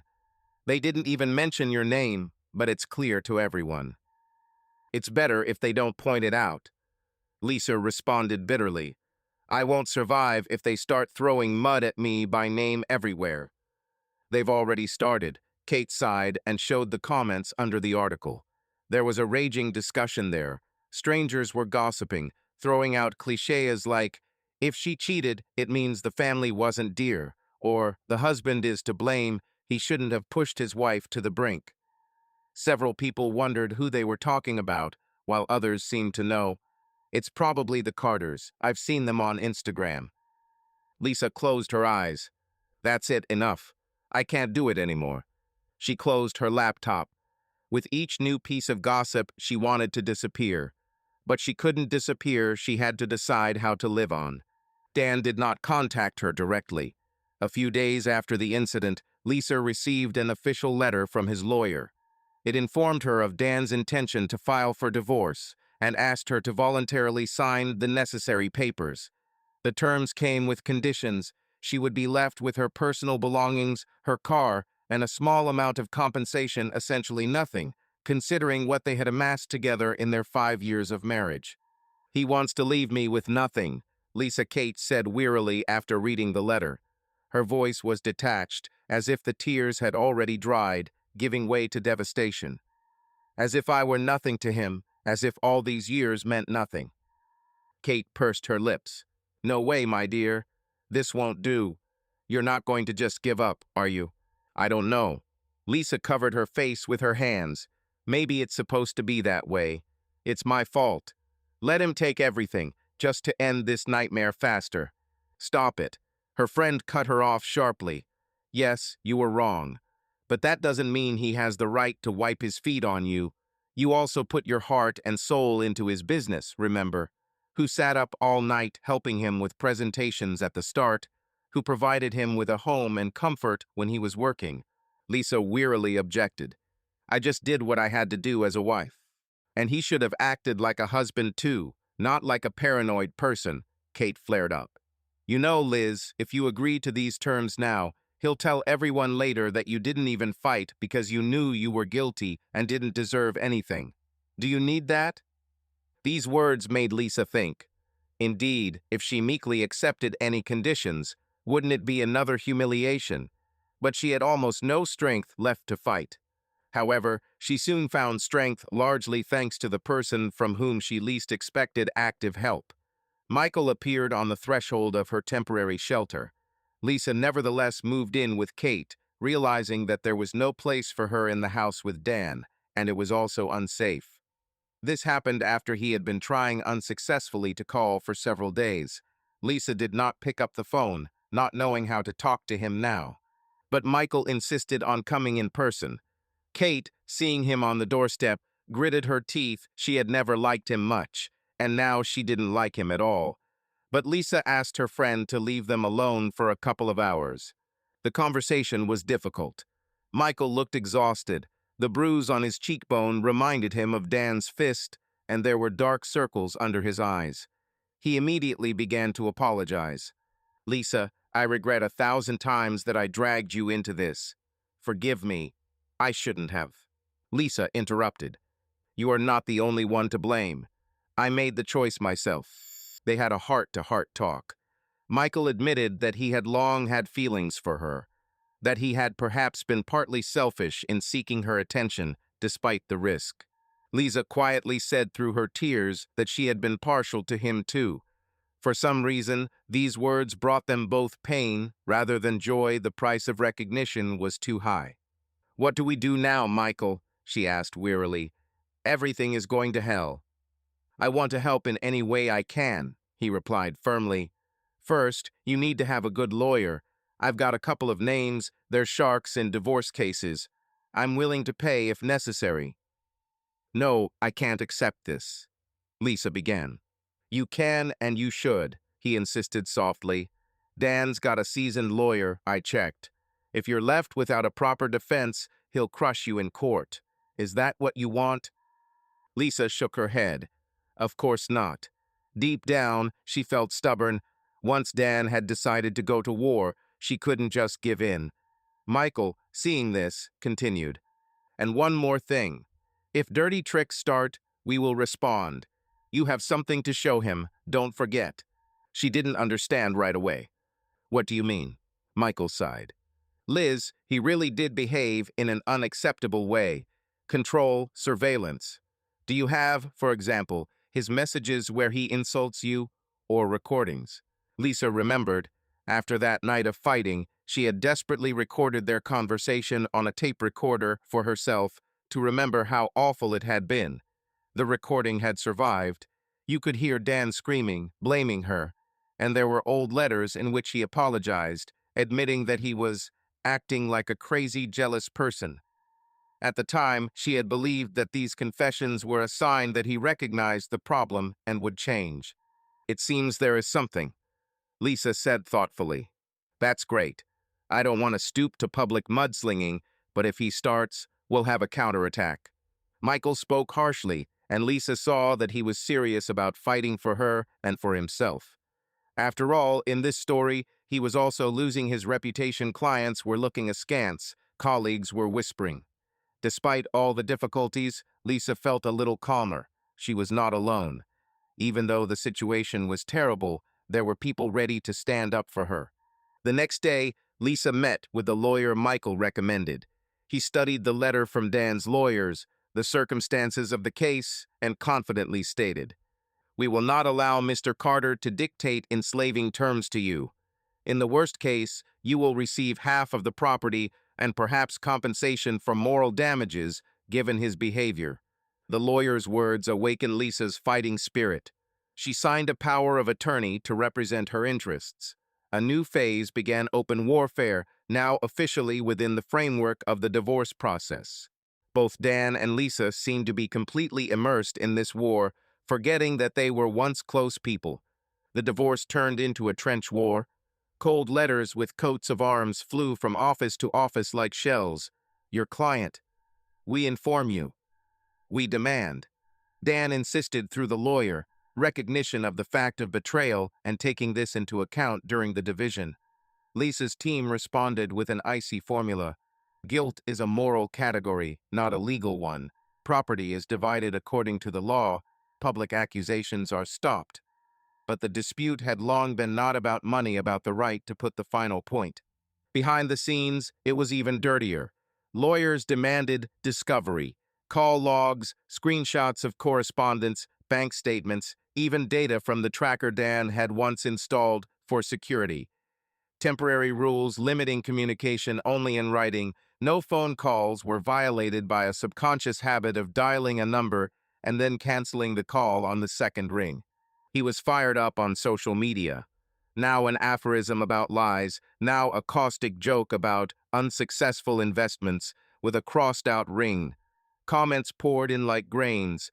Hold on, brother, you and me, never thought about her. The likes warmed and at the same time inflamed. Lisa kept silent for as long as she could. Then she lost it. On a closed page, only for our own, she posted a short poem about love stifled by mistrust, about jealousy that gnaws away at both walls and the heart. The text flew around private chats, and then, as always, ended up in the public domain. Miami Insider did an article, Divorced Online, Spouses K, Trade Barbs. At the end, a comment from a psychologist. While explaining themselves to the world, they unconsciously continue to quarrel with each other. You're digging your own hole, Dan's lawyer said dryly, slamming his laptop shut. Delete the posts. No hints. Take care of your reputation. It may have nothing to lose, but you do. Dan, gritting his teeth, obeyed. Twice he reached out to return one particularly accurate post. Twice his finger stopped. The lull lasted a week and exploded with an anonymous leak. A short audio file appeared online. Dan's voice, broken and harsh, screaming, "Betrayal doesn't happen on its own. I'll strangle you with this jealousy if I have to, but you'll be mine and only mine." There was zero context. There were hundreds of headlines. He was instantly branded an abuser. Even those who sympathized were now writing cautiously, "Dan, hold on," and whispering, "What if she really was looking for salvation?" What the hell? Dan threw a printout on the lawyer's desk. "You said I had something to lose." "Well, I already have." "This is serious," the lawyer admitted, leafing through the publications. "An open trial is a risk. Journalists will come, the judge will hear the background noise. We're moving to a de-escalation strategy. We're coming to an agreement." "I wanted to prove her betrayal publicly," Dan said dully. "She will make you look like a despot in public," the lawyer shrugged. "And the judge is also public. Your truth will be drowned in noise. Either we make peace or we pay in the broad sense." Dan wanted to bark, "Never," but for the first time in months, reason prevailed. Peace sounded like defeat, but the war had already cost too much. Lisa learned about the recording from Michael. He called from an unknown number. He had blocked her number. "I posted this," he said bluntly. "I consulted with your lawyer, with a media consultant. A short fragment. Otherwise, he wouldn't have stopped." Arbitrarily, Lisa squeezed the phone so hard that her fingers turned white. "You decided for me?" "I made a decision about the situation," Michael said guiltily. "If I crossed the line, I'm sorry. But now you might have a chance to come to an agreement." She was silent for a long time. "Never do anything for me again," she said quietly at last. "Even in the name of salvation." "Got it," he replied. "And good luck." Lisa hung up and sat in the kitchen for a long time, looking at the mug where she and Dan had once written Mr. and Mrs. with a felt-tip pen. Inside her, there was no triumph, there was emptiness. But the lawyer called an hour later. Dan's team suggested a mediator, confidentially, without the press. "Let's sit down and make life quieter." "I agree," Lisa exhaled and suddenly burst into tears with relief. The day of negotiations arrived like a court. In a neutral office glass, carpet, water, and cookies. The mediator was a woman of about 50, with simple gray eyes and a voice that could not be hysterical. On the wall were printed rules. No interruptions, use messages, breaks upon request, no taking out of the room except by agreement. 2 conference rooms. In one, Lisa with her lawyer, in the other, Dan with her lawyer. The mediator walks between them like a courier, but sometimes asks everyone to leave, leaving 2 people separately. "Let's start," she said, sitting down opposite Lisa. "With a short one, what is minimum minimorum for you?" Without emotion, in bullet points. Lisa clenched her fingers. "Non-publicity. Protection of my professional reputation. No posts or leaks from either side. I agree to a division according to the law. Sell the house, divide the proceeds. Each person gets their own cars. Share the savings." Emotionally, she hesitated. "I want him to stop hating me. But that can't be written into the contract." "You can't," the mediator smiled softly, "but you can include mutual ban on public assessments and removal of existing posts, plus a closed NDA. In the other room, Dan spoke quickly and quietly. "I want an admission of betrayal. Not in the press on paper, signed.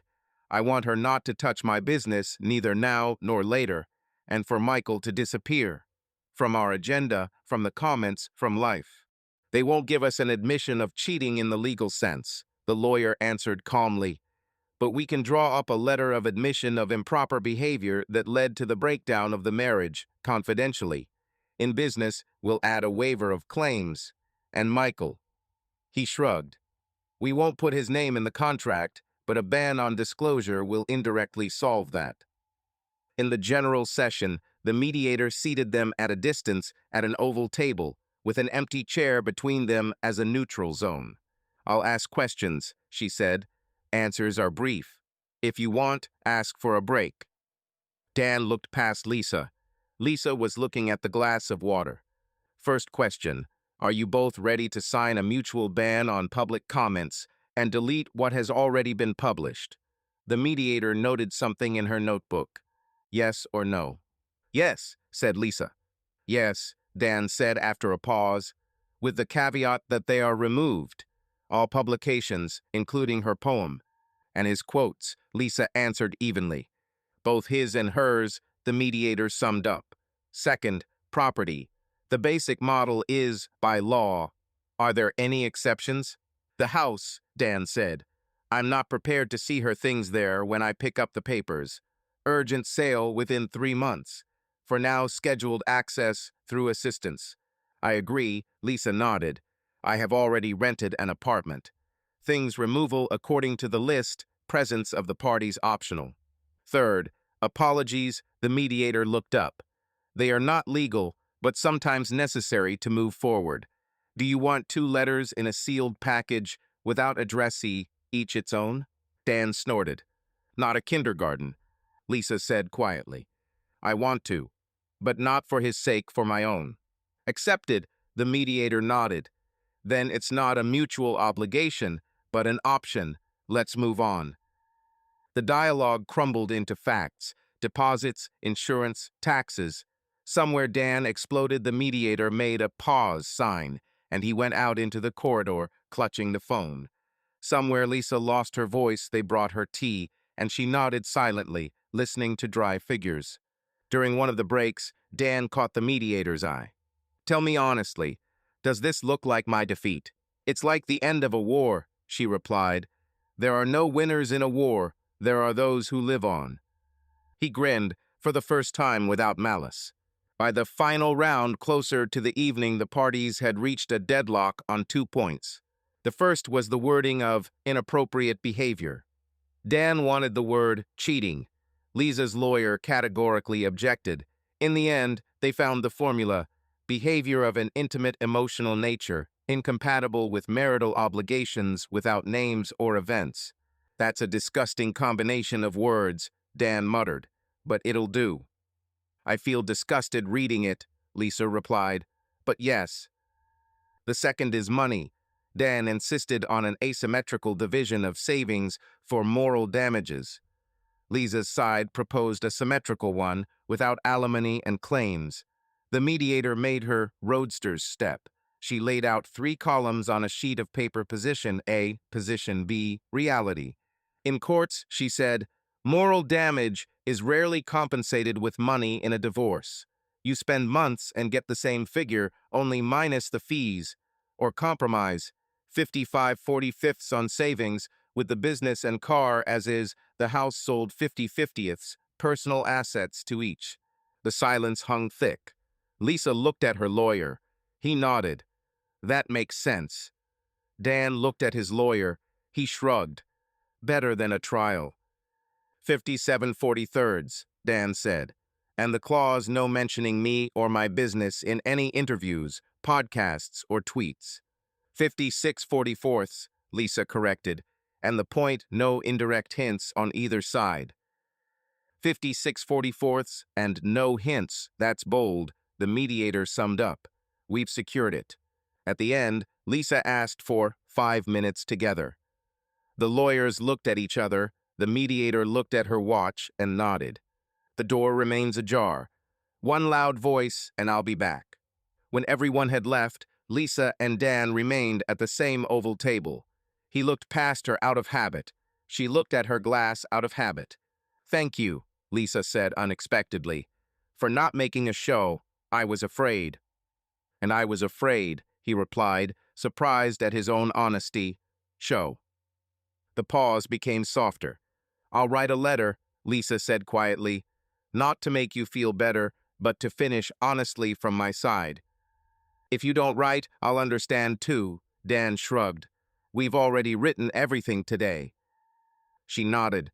"And," he inhaled, "keep Michael away. Not out of jealousy, out of hygiene. And take care of yourself." We agreed, she said. And you, take care. The mediator returned, as if at the right point in the music. The papers were laid out, signatures were put for now on the term sheet, a preliminary agreement. The lawyers had to finish the main agreement within 10 days. It's customary for us to shake hands, the mediator smiled, without coercion. They exchanged a brief, almost formal handshake. Fingers touched and then parted. Outside, the evening was lowering a gray blanket over the city. The elevator took them down in silence. On the first floor, Lisa got off first. Dan paused for a second, looking at her back, and suddenly realized. Inside, there was no longer that resounding, "I'll kill." Inside, there was fatigue and an empty room that would need to be furnished with something. Not with furniture, with habits. On the street, Lisa stopped, took out her phone, and opened Notes. In the first line, she wrote, "No more explaining myself to the world. Speak only where they can hear." She closed it. She put the phone away. Dan, leaving the building, saw Mark leaning against a car on the opposite side of the street. "Well?" he asked. "Not a win," Dan said, "but not a loss. The end of the fight. Until the end, but no knockout." Mark nodded. "Let's go eat. Have you eaten today?" "I'll learn," Dan replied and smiled for the first time in many months, briefly, like a stroke. The sound of the plane faded in the sky. Below, two people were walking in different directions. The battle was over, and each had taken their last blow inward, where it ceased to be a weapon and became a scar. The negotiations took place in a conference room on neutral territory, the mediation office. Dan and Lisa sat at a long table opposite each other, with their lawyers on either side. They began formally and detachedly. The lawyers voiced demands and proposals. Property, accounts, a car, a house, all of this was discussed as if it were something soulless, as if it were not about 5 years of marriage, but about the liquidation of a company. Lisa hardly looked up. It was hard for her to see Dan, older or thinner, but definitely exhausted. Dark circles under his eyes, a tense line around his mouth. He never looked at her, staring at the papers. When they got to the tough stuff like who would get their country cottage and what would happen to their savings, the lawyers called a break to let the parties think it over. The lawyers stepped out for a few minutes, leaving the ex-spouses alone on opposite sides of the table. The silence was oppressive. Lisa could hear the clock ticking on the wall. Her heart was pounding. She gathered her courage and looked up at Dan. He looked straight at her too, for the first time since they had met. There was so much weariness and pain in his eyes that she couldn't help but say quietly, "Den." He flinched slightly, as if the sound of her voice had hurt him. "What?" he responded hoarsely. "Do we really need to keep fighting?" she blurted out. "I don't have any more strength." Dan smiled wryly. "Is it hard for you now? It's strange to hear this from you." Lisa looked down, feeling a prick. "I know. I deserve a lot of what I got. But we're killing each other if we continue." Dan was silent. She continued in a trembling voice. "I'm sorry it happened." He rose abruptly from his chair and walked over to the window. Lisa was afraid that she had angered him again, but he only stood there, his back to her, looking out at the street. "It's too late to ask for forgiveness." "I understand," she whispered. "And yet, I'm sorry. I miss who we once were." Dan chuckled briefly. "Those of us are no longer there." "Yes, no." She echoed. "You know, I think every day, where did we go wrong? Maybe, even before all this, we could have changed something." He turned around and looked at her with longing. "Probably they could. I probably could." Lisa looked up in surprise. "You?" Dan shrugged, turning away again. "I thought. I was angry at you, at him. And then I replayed everything. How many times have I put you in such situations with my jealousy? Maybe if I trusted you more." He did not finish. Lisa stood up slowly, not coming closer, just standing behind her chair. "It's my fault too, Dan. I should have talked about how much it hurts me because of your mistrust, instead of hiding in correspondence with someone else. It doesn't change anything," he said more firmly. "We've crossed the line." "I know," she sighed. I just wanted you to know that, no matter what, I don't wish you any harm. I really wanted us both to be happy. Alas. He nodded, still looking out the window. There were a few seconds of silence. Likewise, he said quietly. Lisa wasn't sure she'd heard correctly. She wanted to clarify how the lawyers had returned. From there, everything happened almost mechanically. The parties quickly made a deal. The house would remain Dan's, in exchange for which Lisa would receive monetary compensation. The bills would be divided, personal belongings and the car would be left to her. Both agreed to sign a non-disclosure agreement and to refrain from publicly insulting each other. A week later, the divorce was officially finalized on these terms. On the day the court's divorce decree arrived, Lisa sat in the empty apartment she'd rented after moving out of Kate's. She reread the dry lines of the document. It was over. 5 years of love had been reduced to stamps and clauses in an agreement. She was bitter, but she couldn't cry anymore. All the tears had been cried out in the last few months. Dan received a copy of the same papers in his office. He stared at the judge's seal and signature for a long time. Then he put the folder in a drawer. He stood up and went to the window. The sun was setting over the city, just like the day Lisa had first come to him with lunch. An image flashed before his eyes for a moment. Her smile on the threshold of the office, the smell of homemade sandwiches. Dan closed his eyes, driving away the memory. Later that evening, Lisa decided to look through their old photos. She held her phone, scrolling through the archive in the gallery. Here they were laughing on the beach. Here they were celebrating New Year. Here they were kissing under the fireworks. Happy faces, full of love. How could everything have turned out so wrong? She closed her eyes, feeling the dull ache of loss. Not just love, but the loss of herself as she was with him. That same evening, a short post appeared on Dan's account. The game is over. Everyone loses. Without further ado, but everyone understood what he was talking about. Lisa, seeing this, forwarded Kate's screenshot to her, although she no longer read Dan's profile herself, only smiled sadly. You couldn't have said it more accurately. They both lost. The dirty game ended, leaving behind ruins where the perfect couple once stood. After the divorce, their former social circle remained fractured. Some friends stopped talking to Lisa, others to Dan. Any attempts to get together failed due to awkwardness and hurt feelings. Michael soon left Miami, taking a job in another city, perhaps to start over far from the scandal. Lisa kept in touch with him by phone for a while, but a new romance was out of the question.